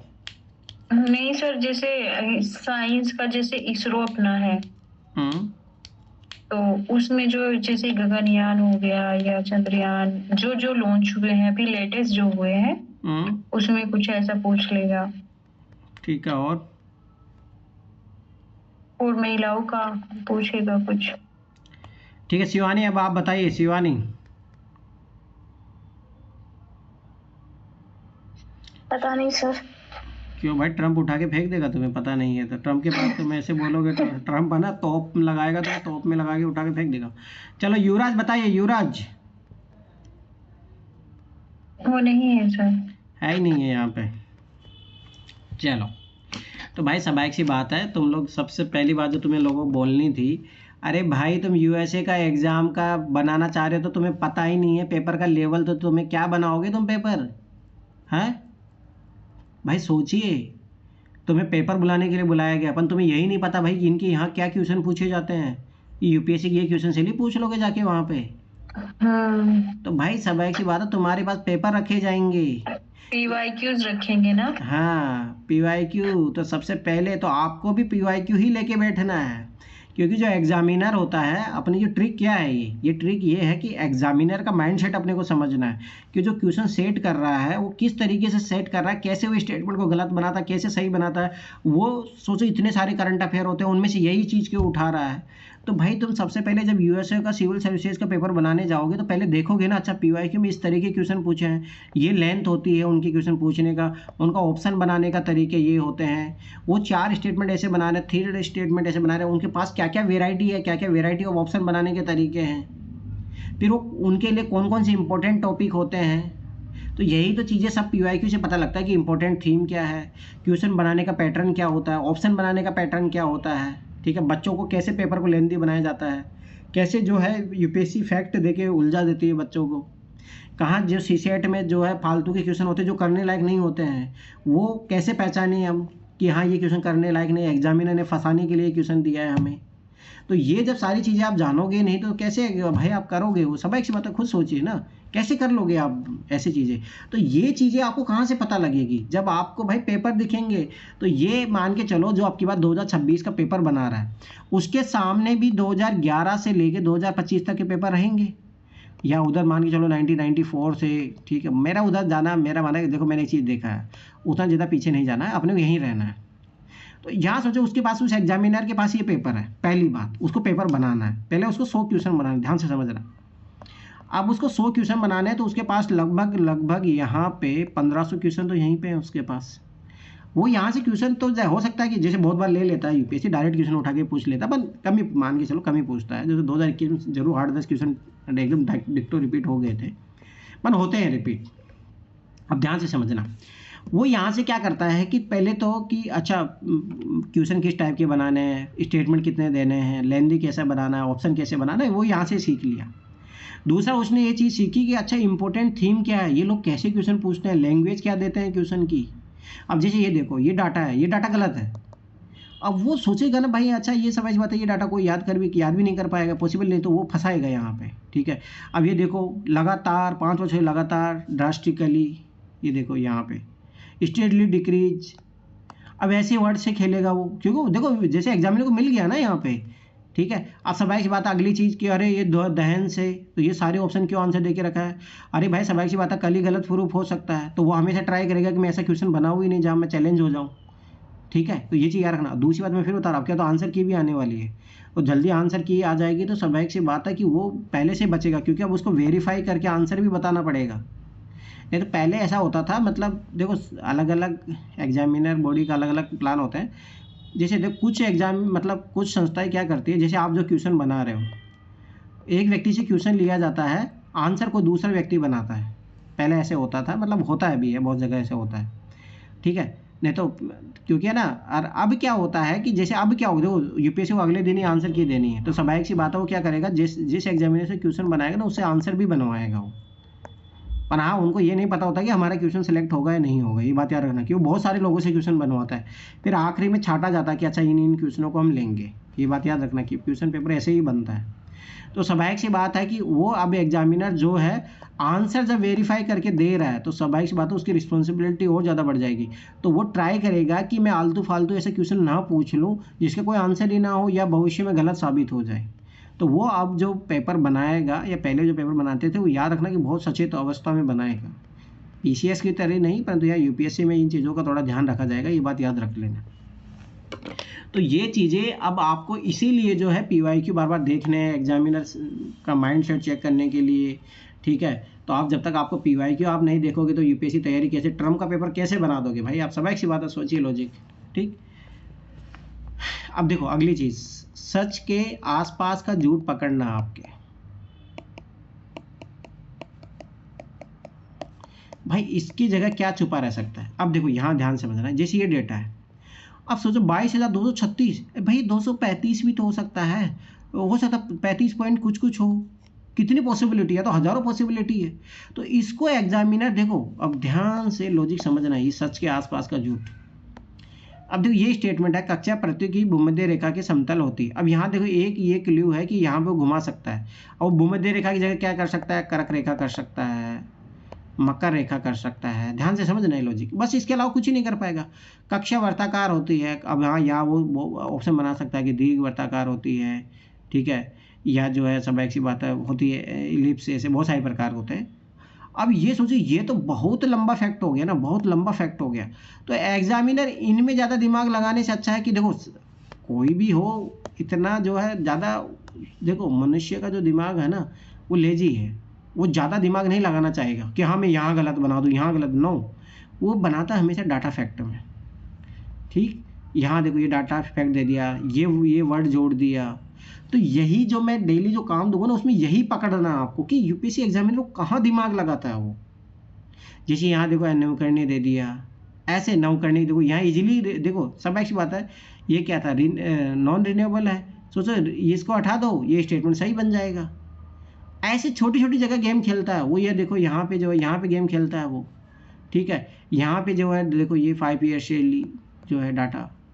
तो अपने को सच के आसपास का झूठ पूछना, ऐसा नहीं कि बहुत ज़्यादा ब्लंडर करता है, ऐसा नहीं करता, कभी भी नहीं करेगा, ये बात याद रख लेना। वो छोटी छोटी जो गलतियाँ होती है वहीं पे जो है चीज़ों को चेंज करने का प्रयास करता है।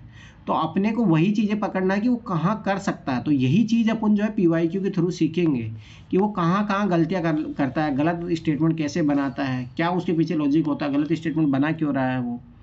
तो अपन क्या करेंगे, ट्राई टू डिटेक्ट टू, ठीक है, सच के आसपास का झूठ है वो एग्जामिनर कैसे जो है फॉल्स स्टेटमेंट बनाता है, करेक्ट स्टेटमेंट कैसे बनाता है। जैसे अपने को पता है कि सम वाले स्टेटमेंट सही होते हैं सारे के सारे, ठीक है। कैन वी वाले जो पॉसिबली वाले स्टेटमेंट है वो अपना CSET में भी सही होते हैं, इधर भी सही होते हैं, ठीक है। तो इस तरीके से ये जो अपना पर्पज है ये फुलफिल होगा ट्रिक की सहायता से, ये बात याद रखना। जैसे 2021 में यूपीएससी ने क्वेश्चन पूछा था कि भाई तानसेन का जो टाइटल है अकबर ने दिया था। अब सोचो अकबर जो वर्ड है वो आराम से रिप्लेसेबल है कि जो उसके गुरु ने दिया था, याद रखना ये चीज़। तो ये इजीली रिप्लेसेबल है। तो यहाँ पे अपन यही चेक करेंगे कि यूपीएससी कहाँ पे जो है स्टेटमेंट गलत बनाती है, ठीक है। तो जो स्वाभाविक बात है, जहाँ पे इजीली चांसेस होता है स्टेटमेंट को चेंज करने का, तो यूपीएससी वहाँ पे ही जो है हेरफेर करती है। तो वही हेरफेर पकड़ेंगे अपन 2011 से लेकर 2025 तक, तब जाके अपने को पता लगेगा कि जो एग्जामिनर है उसका माइंडसेट क्या होता है पेपर बनाते वक्त, वो क्यों ऐसे स्टेटमेंट बनाता है। ये सारी चीज़ें याद रखना। दूसरी बात है जनरलाइज जो थिंग होती है, ठीक है, मतलब जो जनरल स्टेटमेंट है, नॉर्मल स्टेटमेंट है, याद रखना वो आपको हमेशा मतलब मोर लाइकली भी टू करेक्ट, मतलब समझ बातों ज़्यादातर सही मिलेंगे। और जो स्पेसिफिक बात है, जैसे ये स्पेसिफिक स्टेटमेंट है, मैंने सब लास्ट ही क्लास लिया था ना तब आपको बताया था, जब जाके मेरी पहली क्लासों में देखिए मैंने बताया स्पेसिफिक स्टेटमेंट क्या होता है, नैरो स्टेटमेंट क्या होता है, नॉर्मल स्टेटमेंट क्या होता है, पॉसिबल स्टेटमेंट क्या होता है, कोई हार्ड स्टेटमेंट क्या होता है, नेगेटिव स्टेटमेंट क्या होता है, पॉजिटिव स्टेटमेंट क्या होता है। इस टाइप के जो स्टेटमेंट है ना पढ़ लेना, वो सारी चीज़ें आपको पता होनी चाहिए। स्टेटमेंट के टाइप्स क्या होते हैं, उनका बिहेवियर कैसा होता है, अगर वो मान के चलो हम नैरो स्टेटमेंट यूज़ कर रहे हैं तो वो कैसे बना देता है। जैसे ध्यान से समझना, मैं एक स्टेटमेंट बोलूँगा, एक ही स्टेटमेंट को दो तरीके से बोलूँगा, ध्यान से समझना। भारत एक धर्मनिरपेक्ष राष्ट्र है, ध्यान से समझना, एक नॉर्मल स्टेटमेंट है, ठीक है, और इसमें ऐसा कुछ बात नहीं है कि संविधान में मेंशन है पर प्रेमबल में कि भारत एक है, ठीक है, धर्मनिरपेक्ष राष्ट्र है। अब मैं बोल रहा हूँ कि भारत में जो है धर्मनिरपेक्षता अतिवादी रूप में लागू है, ठीक है, या धर्मनिरपेक्षता पूर्णतः ही जो है भारत में ख़त्म हो गई है। ध्यान समझना, ये दोनों के दोनों स्टेटमेंट कैसे हैं, एक्सट्रीम स्टेटमेंट है ये। तो ऑटोमेटिक ही जो है ये वर्ड देखो मैंने क्या वर्ड जोड़ा, एक तो पूर्णतः वर्ड जोड़ा, कंप्लीटली, ठीक है। तो पूर्णतः जैसे वर्ड जोड़ा तो ये एक्सट्रीम वर्ड हो गए। अब ऐसे वर्डों की आपको एक लिस्ट बनानी है, याद रखना ये पैसेज में भी काम आएंगे जो स्टेटमेंट को एक्सट्रीम बना देते हैं, ठीक। अब कुछ आप जो बनाओगे वो बनाओगे आप पॉसिबल स्टेटमेंट का, जैसे कैन, सम, समझ में आया ये चीज़ें।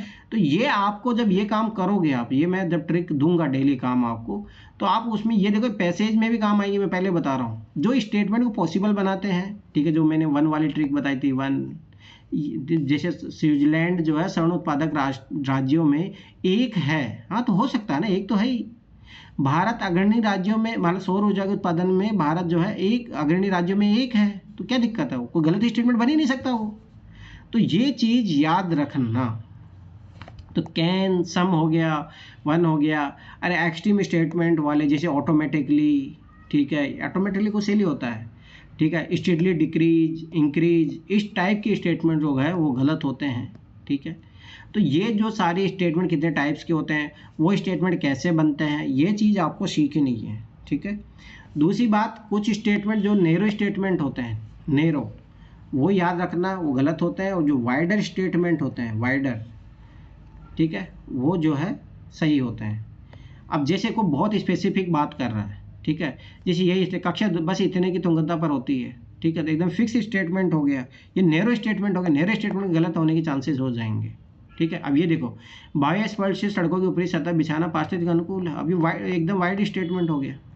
तो ये भी अपन सीखेंगे वाइड नैरो स्टेटमेंट क्या होते हैं, तो ये बहुत काम आएगा आपका, ये चीज़ याद रख लेना। तो ये जो मैं कुछ चीज़ें सिखा रहा हूँ, जब ये आप ट्रिक लगाना सीखोगे, करना अलग से भाई, एक डायरी बनाना, उसमें मेंशन करना नैरो स्टेटमेंट, वाइड स्टेटमेंट, उनको एक जगह लिखना, हाईलाइट करना इन पेपरों में, तो आप बहुत कुछ उन चीज़ों को सीख पाओगे, ये चीज़ याद रखना। और यही जो सेम चीज़ें मैं सारी बता रहा हूँ, ये सारी की सारी बातें पैसेज में भी लगेगी, ऐसा नहीं कि यहीं पे लगेगी, ठीक है। दूसरी बात, एक चीज़ याद रखना, एग्जामिनर हमेशा ये ट्राई करता है कि मैं गलत स्टेटमेंट, ऐसा नहीं कि आधा गलत बना दूँ आधा सही बना दूँ, वो कभी भी ऐसा नहीं करेगा। वो हमेशा जब भी गलत स्टेटमेंट बनाएगा, इसीलिए वो एक्सट्रीम वर्ड का यूज़ करता है। ये देखो, ये इस टाइप की स्टेटमेंट तभी यूज करता है ताकि ये कभी सही हो ही नहीं, स्टेटमेंट 100% गलत हो, ये बात याद रखना, इसीलिए वो ऐसे स्टेटमेंट बनाता है। तो वो हमेशा इस टाइप से जो है इलॉजिकल बातें आपको दिखने को मिलेगी, तो वो सारी जो चीज़ें हैं आपको मिलेगी एग्जामिनर के द्वारा, ऐसी जो चीज़ें की होती है। तो ये आपको जब ही समझ में आएगा जब ये ट्रिक आप बार बार लगाओगे PYQ में, तब जाके आप इन चीज़ों को समझ पाओगे। एग्जामिनर ऐसे क्वेश्चन क्यों बनाता, मैं फिर बता रहा हूँ ना, ये देखो, ये UPSC के एग्ज़ाम में 100 नंबर का पेपर होता है ना, तो भाई आप 50 क्वेश्चनों, मतलब 100 क्वेश्चन जो होते हैं, 50 क्वेश्चनों की मेहनत कर सकते हो। अगर तुम इस एग्ज़ाम में 100 क्वेश्चनों तैयारी करने गए, बर्बाद हो जाओगे, 10 साल लग जाएंगे तब भी कम पड़ जाएंगे। 50 क्वेश्चनों की मेहनत कीजिए, जो अपना स्टैटिक पार्ट है, थोड़ा बहुत करंट अफेयर जो इंपॉर्टेंट थी मैं बता दूंगा डेली, ठीक है, उस पर काम करो, बस सब कुछ पढ़ने मत बैठ जाओ। दूसरा, 50% जो अपनी जो ये ट्रिक है इसको रीच करो, अपने जो ट्रिक कॉन्सेप्ट, नैरो, ये statement, extreme word, data facts गलत होते हैं, मिनिस्ट्री गलत होती है, ये सारी चीज़ें सीखिए, कॉमन सेंस सीखिए, लॉजिक लगाना सीखिए, तब जाके आपका फ्री निकलेगा, ये बात याद रख लेना। अभी तक जो बात हुई है, किसी को कुछ पूछना है या कोई डाउट है तो पूछिए, फिर आगे बढ़ते हैं अपन। अरे बोलो, किसी कुछ डाउट है तो। नहीं सर, पूछना नहीं है, पूछना नहीं, बस ये पूछना था कि जो ये है आज की ट्रिक क्या है। अरे वो तो बताऊंगा ना ये तो हाँ सर, वो बता दीजिए। इंट्रोडक्शन था आप लोगों का ओनली, ठीक है।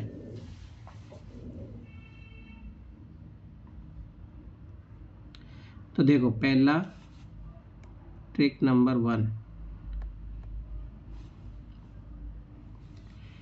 ट्रिक नंबर 1 से ही मैं इस क्वेश्चन का भी एक्सप्लेन करूंगा, ध्यान से समझना, ठीक है। जहाँ पे भी जब भी कोई क्वेश्चन है उसमें 2 टेक्नोलॉजी, मतलब 2 प्रौद्योगिकी दिया हो और उनके बीच में तुलना कर रहा हो, ध्यान से समझना, जब 2 प्रौद्योगिकी में तुलना कर रहा हो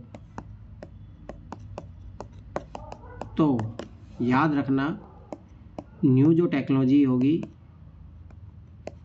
वो सही होगी, ठीक है, मतलब वो अच्छी होती है, सॉल्यूशन लाती है, पर याद रखना महंगी रहेगी, पर इन्वायरमेंट के लिए फ़ायदेमंद रहेगी, ठीक है, पॉजिटिव अप्रोच वाली रहेगी, ओल्ड जो टेक्नोलॉजी रहेगी वो ख़राब रहेगी, ठीक है, सस्ती रहती है, ठीक है। दूसरी बात, सरकार उसको हतोत्साहित करेगी, सरकार सपोर्ट नहीं करेगी वो चीज़ को, ये बात याद रखना, ठीक है। अब एक चीज़ याद रखना, ये ट्रिक आपको जैसे मैं अभी इस क्वेश्चन में लगा के तो बता ही दूंगा आपको, फिर आपको 2011 से लेके 2024 तक और 2025 में हल्का फुल्का देख लेना, लगेगी, हर जगह लगेगी ट्रिक, बहुत सारे क्वेश्चन मिलेंगे। अब देखो इस क्वेश्चन में जितनी ट्रिक लग रही है वो सारा आपका होमवर्क रहेगा। तो पहली ट्रिक तो होगी, अब इसी में यहाँ पे एक दो ट्रिक और मैं सिखाऊंगा, तो वो भी नोट डाउन कर लेना, ठीक है। अब देखो ध्यान देखना, केंद्रीय बजट 2011-12 में, ठीक है। अब ये अपने को कोई बजट में कोई चीज़ मेंशन की गई है, ठीक है, तो मैं इंपॉर्टेंट चीज़ होगी, आलतू फालतू चीज़ तो डिस्कस नहीं की जाती ना बजट में, ऑलरेडी टाइम तुम्हें पता है, बजट मतलब सॉरी संसद में, पार्लियामेंट में 1 घंटे का करोड़ों रुपए खर्च होता है। तो सेशन जो चलता है वो बहुत इंपॉर्टेंट होता है, वहाँ पे सोचो कि ये लोग क्या ही करते हैं, देश के पैसों को बर्बाद कर रहे हो, कुछ ही नहीं है। और मेरा कहने का मतलब ये है कि कोई संसद में कोई चीज़ लाई जा रही है ना, तो वो बहुत भाई समझ बात है, उस टाइम की वैल्यू है, और उस टाइम की जो वैल्यू है तो समझ बात है वहाँ कोई इंपॉर्टेंट चीज़ ही लाई जाएगी, ठीक है। दूसरी बात यहाँ से अपने क्या चीज़ मिली कि जो बजट में जो चीज़ें दी रही थी वो इंपॉर्टेंट होती है यूपीएससी पीरी के लिए भी, ये चीज़ भी याद रखना। अब देखो जैव मूल एस्फॉल्ट, जैव है अपन जानते हैं, अब देखो ध्यान समझना, जैव दो चीज़ें होती है, जैव और अजैव। अब जैव क्या होता है, सब एक सी बात है, जो लिविंग एंटिटी होती है, अजैव जिनमें नॉन लिविंग एंटिटी होती है, ठीक है।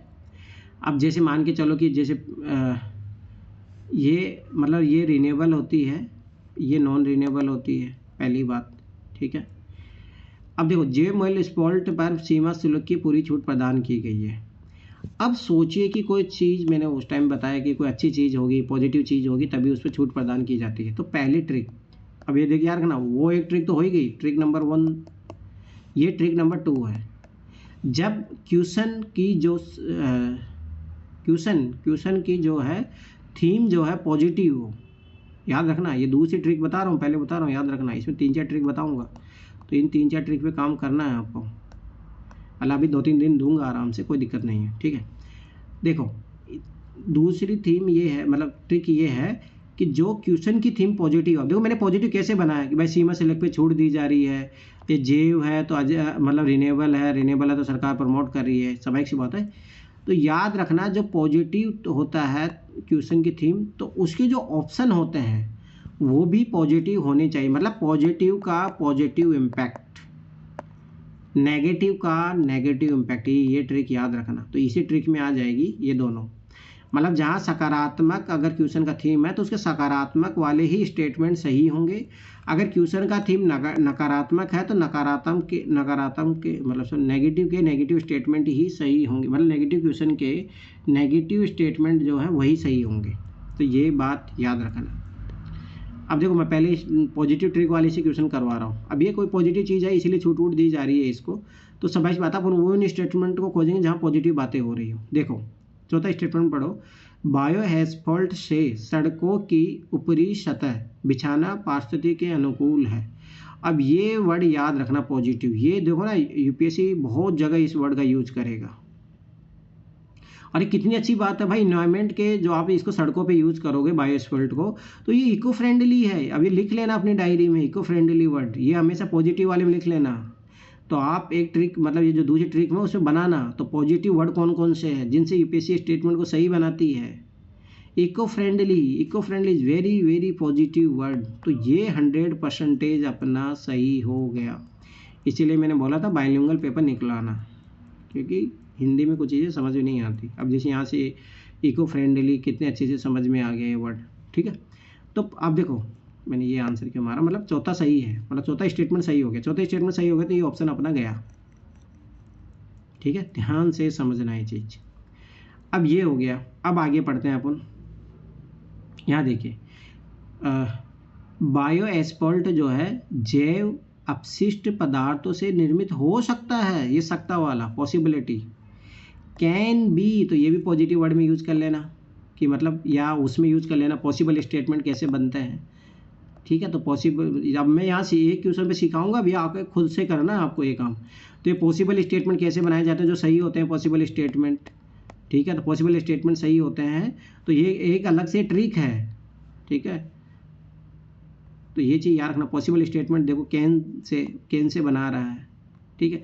दूसरी बात यहाँ देखो, यहाँ क्वेश्चन में देखो जेव दिया है, यहाँ पे भी जेव दिया है, और सोचो कितना पॉजिटिव काम कर रहा है ये, कि सोचो कचरा है उसी से आप बना रहे हो उस चीज़ को, ये तो रिसाइकलिंग हो गया ना, कितनी अच्छी चीज़ है। Recycling is very very positive word, recycling, ठीक है। किसी चीज़ का रिसाइकलिंग का तो यूपीएससी का फेवरेट है ये, तो ये ऑप्शन भी अपना गायब हो गया।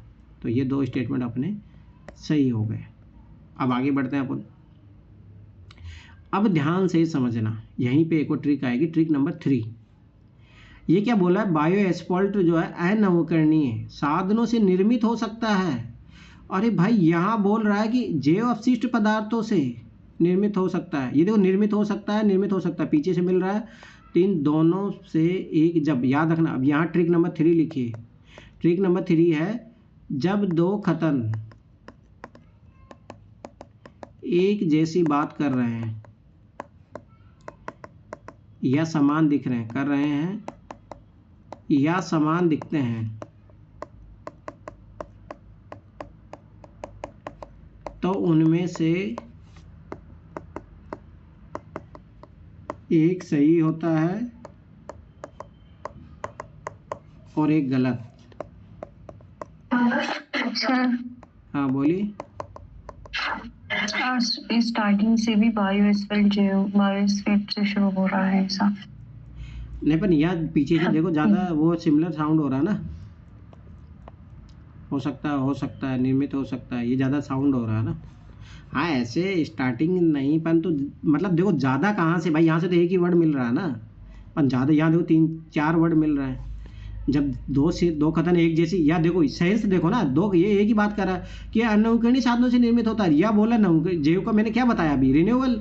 तो ये बोला कि ये अनवकरणीय से बोला ये रिन्यू, तो मतलब स्वाभाविक बात है दो कथन एक जैसी बातें कर रहे हैं, मतलब और कॉन्ट्राडिक्शन। हाँ एक तो ट्रिक ये लगेगी जहाँ दो स्टेटमेंट एक जैसे दिख रहे हो।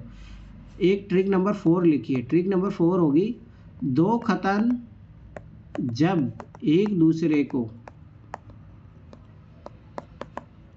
दूसरे का विरोधाभास करते हैं, कॉन्ट्राडिक्शन करते हैं, तो उनमें से एक सही होगा और एक गलत होगा। ये लिख लेना ट्रिक नंबर 4, ठीक। ध्यान समझ में आया। अब देखो कैसे, अब देखो मैं ट्रिक नंबर 3 दोबारा समझा रहा हूँ, ध्यान से समझ लेना। देखो यहाँ पे बोला बायोस्फीयर जो जैव अपशिष्ट पदार्थों से निर्मित हो सकता है। जैव अपशिष्ट मतलब सब ऐसी बात है, जैसे पेड़ का जो होता है पत्ते होते हैं, ठीक है, मतलब समझ में रिन्यूएबल, जिनको यूज किया जा सकता है, ठीक है। अब देखो ये क्या बात कर रहा है, अनवकरणीय संसाधनों से, मतलब समझ बात है, जैसे भाई ये बोल रहा है कि तुम कोयला या जैसे जो रिसाइकिल नहीं होती है, अनवकरणीय मतलब जो रिसाइकलिंग नहीं होते, रिन्यूएबल नॉन रिन्यूएबल। अब इन दोनों में कॉन्ट्राडिक्शन हो गया ना, विरोधाभास हो गया इन दोनों में से, तो ये तो विरोधाभास हो गया। जब ऐसे कथन जो एक दूसरे में कॉन्ट्राडिक्शन होते हैं, तो याद रखना वो दोनों साथ में कभी सही नहीं होंगे। तो ये कट गया अपना आंसर, पहुंच गए अपन।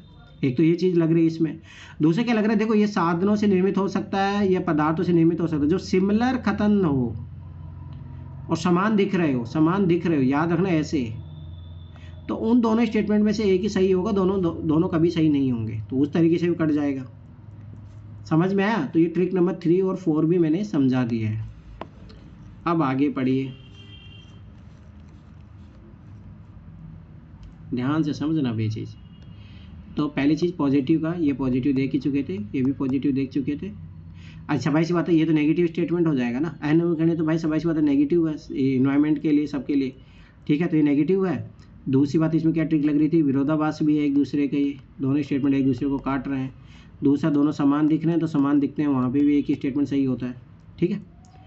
अब अपने को पता लग गया यहाँ पे। अब आगे बढ़िए। पारंपरिक एस्फॉल्ट के विपरीत बायो एस्फॉल्ट जो है जीवाश्म ईंधनों पर आधारित नहीं होता। अब मैंने क्या ट्रिक सिखाया था, पहली वाली ट्रिक नंबर 1 क्या थी अपनी, कि जो दो प्रौद्योगिकी दिया होता है, दो टेक्नोलॉजी दिया होता है, उसमें न्यू वाली सही होती है, ओल्ड वाली जो खराब होती है। अब ये देखो, ये पारंपरिक ओल्ड वाली टेक्नोलॉजी हो गई कि विपरीत बायोस्पेल्ट नहीं है, जीवाश्म ईंधनों पर आधारित नहीं होता। हाँ, कितनी अच्छी बात है ये तो भाई, जीवाश्म ईंधनों पर तो आधारित ऐसे भी नहीं होना चाहिए। ठीक है, तो ये चीज़ याद रखना। जो ये वाली जो ट्रिक नंबर 1 थी वो लग गया। दूसरी बात है पॉजिटिव स्टेटमेंट भी हो गया, तो अपना आंसर भी आ गया। अब देखो ट्रिक नंबर 4 तक मैं बता दिया।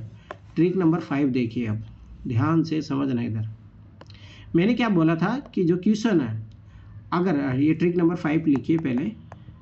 जब कोई कथन क्वेश्चन से विरोधाभास करता है, मतलब क्वेश्चन में और कथन में डायरेक्ट कंट्राडिक्शन हो रहा है, विरोधाभास होता है, तो वो कथन गलत होता है, वो कथन स्टेटमेंट जो है गलत होता है। अब ध्यान से समझना कैसे। यहाँ बात बोला जे मोल स्पोल्ट, ठीक है, हाँ इसी में आगे जोड़ भी सकते हो। और जो कथन क्वेश्चन की मांग के अनुरूप होता है, मतलब उसी के अकॉर्डिंग होता है, अनुरूप होता है, तो वो सही होता है।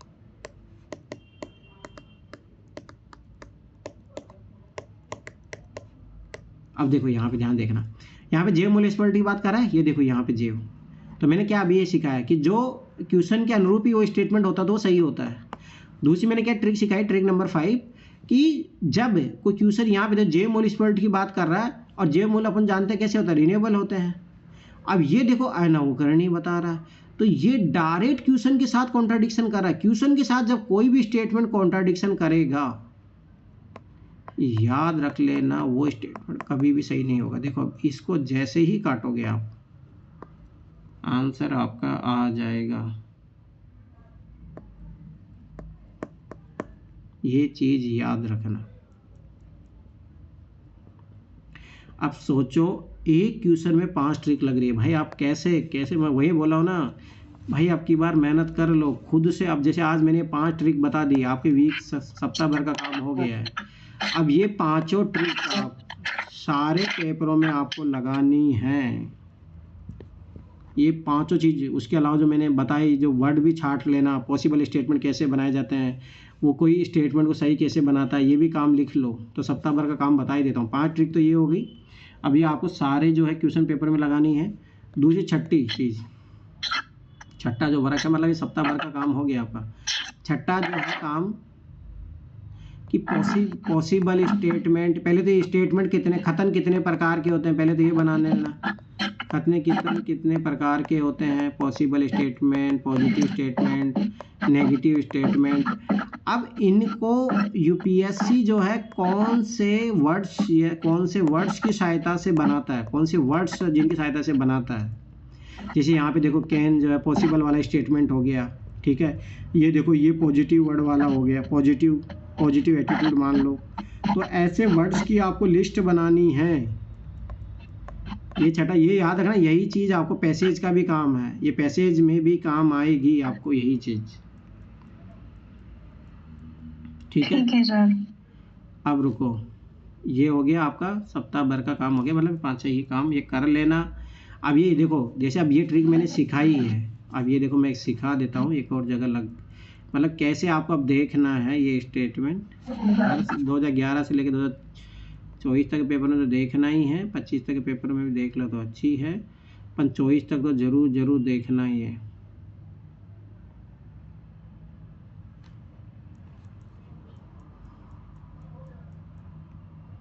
पर ये काम कर लेना, मैं पहले ही बता रहा हूँ, ये चीज़ याद रखना, तभी फ़ायदा है, नहीं तो कोई फ़ायदा नहीं है।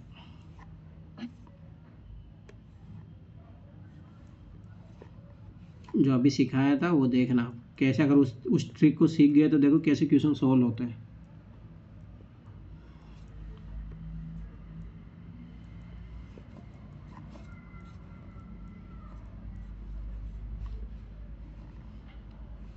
देखिए इसमें क्वेश्चन आया है एक, मिलेंगे आपको, ऐसे खोजने हैं कहाँ कहाँ पे जो मैंने सारी ट्रिक बताई हो कहाँ कहाँ पे लग रही है, एक एक चीज़ का काम करेंगे अपन। एलईडी लाइट वाला क्वेश्चन है, 1 मिनट आएगा आगे। भाई ट्रिक लगाना, अब इससे क्या होगा, आप खुद को लगाना है। पहले तो मैं क्या सब करवा के बता रहा था आपको, अब ऐसे काम खुद से करना, तभी सीखोगे भाई, तभी एग्जाम में लगा पाओगे आप लोग। नहीं तो फिर वही हो रहा था ना कि बस एग्जाम में। तो अब ध्यान से देखना, मैं इसका एप्लीकेशन बता रहा हूँ, जहाँ ट्रिक सिखाया हूँ उसका ध्यान से देख लो। सड़क प्रकाश व्यवस्था के संदर्भ में है कोई कथन है, ध्यान से देखना। सोडियम बत्तियाँ एलईडी बत्तियों से किस प्रकार भिन्न है। मैंने बोला था ना 2 प्रौद्योगिकियाँ। अब ये देखो, ये ओल्ड टेक्नोलॉजी हो गई, ये न्यू टेक्नोलॉजी हो गई। मैंने डायरेक्ट बोला था, क्या ट्रिक थी। अब देखो ये भाई, ये क्वेश्चन है ना ट्रिक से सोल्व होने वाले हैं डायरेक्ट। मैंने क्या बोला था, ओल्ड टेक्नोलॉजी न्यू टेक्नोलॉजी में जब डिफरेंस करता है, ध्यान से समझना, तो ओल्ड न्यू वाला जो है अच्छी होती है, ओल्ड वाली जो है ख़राब होती है, और ओल्ड वाली सस्ती होती है, न्यू वाली महंगी होती है। डायरेक्ट जो मैंने ट्रिक सिखाया था उससे डायरेक्ट क्वेश्चन सोल्व होगा। अब ये देखो, पढ़ो। सोडियम बत्तियाँ प्रकाश को 360 डिग्री में उत्पन्न करती है, किंतु एलईडी बत्तियों में ऐसा नहीं होता है। अब ध्यान से समझना, अपने को पता है कि ओल्ड जो है नेगेटिव होती है, न्यू जो टेक्नोलॉजी होती है वो पॉजिटिव होती है। अब सोचो कि कोई, मान के चलो आप ध्यान देखना, जैसे कमरे में आप एक बल्ब जला के रखे हो 100 वाट का, ध्यान समझना ये चीज़। और आप जब पढ़ने के लिए आपको टेबल पे इतना सा ही लाइट चाहिए, तो स्वाभाविक सी बात है, ज़्यादा अच्छा कौन सा है, ऊर्जा संरक्षण के सिद्धांत पे देखना, कंजर्वेशन के सिद्धांत पे। तो भाई मेरे को तो एलईडी बल्ब चाहिए ना, मतलब जो बल्ब चाहिए कि तो मेरे को टेबल पे ही जो दे, समझ में आया। तो स्वाभाविक सी बात है, यहाँ पे ये जो है ओल्ड टेक्नोलॉजी, ये क्या हो गई, नेगेटिव हो गई, और एलईडी क्या हो गई, पॉजिटिव हो गई। तो ये स्टेटमेंट क्या हो गया, सही हो गया ना ये स्टेटमेंट। अरे बताइए, यही तो सिखाया ना मैंने अभी भाई, जो ओल्ड टेक्नोलॉजी। हाँ बोलिए। एलईडी क्या है, इसमें नई टेक्नोलॉजी है ऐसा। हाँ, तो ये पॉजिटिव होगी, ये जो है नेगेटिव होगी। अब ये देखो, ये 360 डिग्री में प्रकाश की ये सारी जगह फैला रही है, और जगह है ही नहीं ना, तो एनर्जी का लॉस हो रहा है ना, तो ये तो नेगेटिव हो गई ना। और ये बोला एलईडी बत्ती में ऐसा नहीं होता, तो ये बात तो अच्छी है, पॉजिटिव बात है ना। एलईडी तो जहाँ चाहिए वहीं पे के लिए लाइट करती है, एनर्जी को कंजर्व कर रहा है। हाँ ठीक है। अब आगे बढ़ते हैं अपन। तो ये पॉजिटिव सही, मतलब सही बात है ये तो स्टेटमेंट, ठीक है। आगे देखते हैं। सड़क की बत्तियों के रूप में एलईडी बत्तियों की तुलना में सोडियम बत्तियों की उपयोगिता अवधि अधिक होती है। अब ये इसने क्या किया है, ओल्ड टेक्नोलॉजी को अच्छा बता दिया। तो ये स्टेटमेंट तो भाई 100% उल्टा नई टेक्नोलॉजी होती तब सही बात था ना, तो ये तो गलत हो गया भाई। ऐसे भी सोचिए, जो नई टेक्नोलॉजी है वो ज़्यादा टाइम तक चलेगी ना, लोग भाई कितने रिसर्च हो रहे हैं, कितने डेवलपमेंट हो रहे हैं। तो जैसे ही आप ये दूसरा स्टेटमेंट तो काट दो, अब ऑटोमेटिक अपने को पता लग गया कि थर्ड स्टेटमेंट सही है। अब थर्ड स्टेटमेंट क्या बोल रहा है, सोडियम बत्ती के दृश्य प्रकाश का स्पेक्ट्रम लगभग एक वर्णी होता है, ठीक है, जबकि एलईडी बत्तियां सड़क प्रकाश व्यवस्था में सार्थकपूर्ण सुविधाएं कलर एडवांटेज प्रदान करती है। देखो कितनी पॉजिटिव बात बोल रहा है ये। तो थर्ड स्टेटमेंट तो अपना सही है, ठीक है। तो थर्ड स्टेटमेंट सही है, तो अपना एक और 3 आंसर आ जाएगा। आप समझ में आया, जो ट्रिक मैंने सिखाया वो चीज़ लगी नहीं लगी यहाँ पे, जो टेक्नोलॉजी वाली। Yes sir. तो इस तरीके से आपको जितने भी मैंने सारी ट्रिक बताई है वो सारों का ऐसे सारे 2011 से लेके सारा आपको देखना है, ऐसा ये चीज़ याद रख लेना, तब जाके फ़ायदा है, नहीं तो कोई फ़ायदा नहीं है। समझ में आ गया, ये चीज़ याद रखना। कर लेंगे सर, कर लेंगे। तो देखता हूँ मैं तो, ठीक है। तो ये जीएस का काम आपका हो गया ख़त्म। अब मैं सीसेट का बताता हूँ आपका।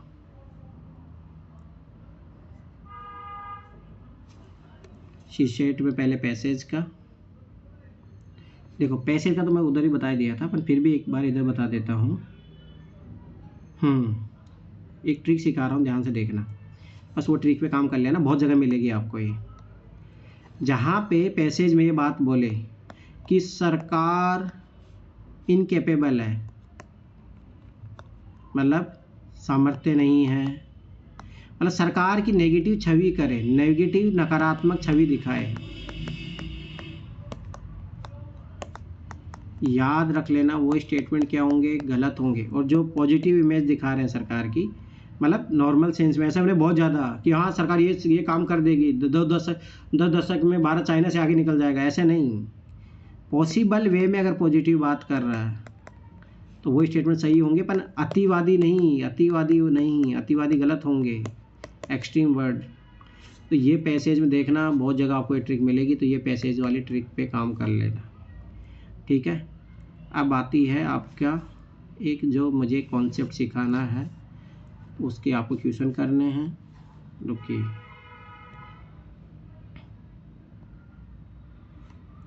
सी-सेट का पेपर कौन सा है?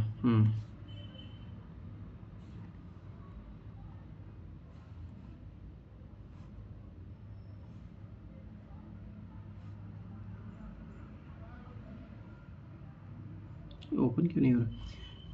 उस दिन में गड़बड़ी हो रही थी। हाँ अब होगा ओपन विथ। चलो आ जाओ, अब मैं कॉन्सेप्ट सिखाऊंगा, ठीक है, ध्यान से, बहुत इजी कॉन्सेप्ट सिखाऊंगा। मतलब अपन रीजनिंग का टॉपिक उठाएंगे यहाँ से, है ना, डेली, क्योंकि मैथ तो उधर चल ही रहा अपना। तो मैं यहाँ से एक ऐसे टॉपिक करवाऊँगा जो जिससे क्वेश्चन आते ही हैं, तो अपन ऐसे PYQ से उठा के करते जाएंगे। एक टॉपिक सिखाऊंगा, ठीक है, उससे आपको क्वेश्चन मिलेंगे ही मिलेंगे। आ जाओ। अब जैसे ये देखो, इस जो कॉन्सेप्ट सिखाऊंगा ना, इससे 2 क्वेश्चन आए हुए हैं, ध्यान से सीखो। इधर देखो, ABCDEFGHIJKLM। एग्जाम में जाके ये काम कर लेना, जैसे पेपर मिले पीछे पीछे बना लेना। NOPQRSTUVWXYZ, फिर इसका नंबरिंग कर देना, 1 2 3 4 5 6 7 8 9 10 11 12 13 14 15 16 17 18 19 20 21 22 23 24 25 26, ठीक है। ओनली बस इसी बेस पे जो है याद रख लेना। 2000 हर साल, मतलब हर साल नहीं, एक आध साल छोड़ के तो आते ही क्वेश्चन है, पर मिलेंगे आपको, पहले बता रहा हूँ, ये चीज़ याद रख लेना। जैसे ये रहा आपका पहला क्वेश्चन। अब मैं एक क्वेश्चन बताऊंगा, आपको सारे क्वेश्चन करने हैं 2011 से लेकर 2024 तक जो भी आएंगे, 25 तक जो भी मिलेगा आपको, ठीक है, ध्यान से देखिएगा। यदि NO को 210 के रूप में कटिबद्ध किया गया, अब ध्यान से समझिए, NO को ये 210 लिख रहा है, तो भाई ये इसी ABCD का यूज़ करना, अपना दिमाग मत लगाने लग जाना। अब सोचिए यहाँ पे N को क्या लिखा जा रहा है, 14, O को कितना लिख रहा है, 15। अब सबाई की बात है, जोड़ने से तो नहीं आ रहा ना, तो गुणा करके देख लो, 15 चौका 60, 6 15 15 15 6 21 आ गया। तो ये चीज़ याद रखना, कभी जोड़ वाला लगेगा, कभी गुणा वाला लगेगा, ये चीज़ देखना पड़ेगा आपको। यहाँ पे सीधा लग गया, अब सीधा लग गया तो बस अब एक एक चीज़ पकड़ते जाओ। अब देखो NO को गुणा अपन ऑलरेडी कर चुके हैं, टीका इसने क्या दिया, टीका 20 है, तो NOT मतलब 210 × 20, तो कितना हो गया, 4200, ठीक। अब ये अपने को समझ में आ गया भाई, यही लग रहा है, नोट का अब आगे करने की जरूरत नहीं, 2100 तो बस स्वाभाविक सी बात है। अब ये देखो यहाँ तक तो ये एग्जाम ने खुद ही दे दिया है, सोचो कितना इजी क्वेश्चन था ये। 21,000 तो इसने खुद ही दे रखा है। एस के लिए कितना प्रयोग हो रहा है, ये देखो 19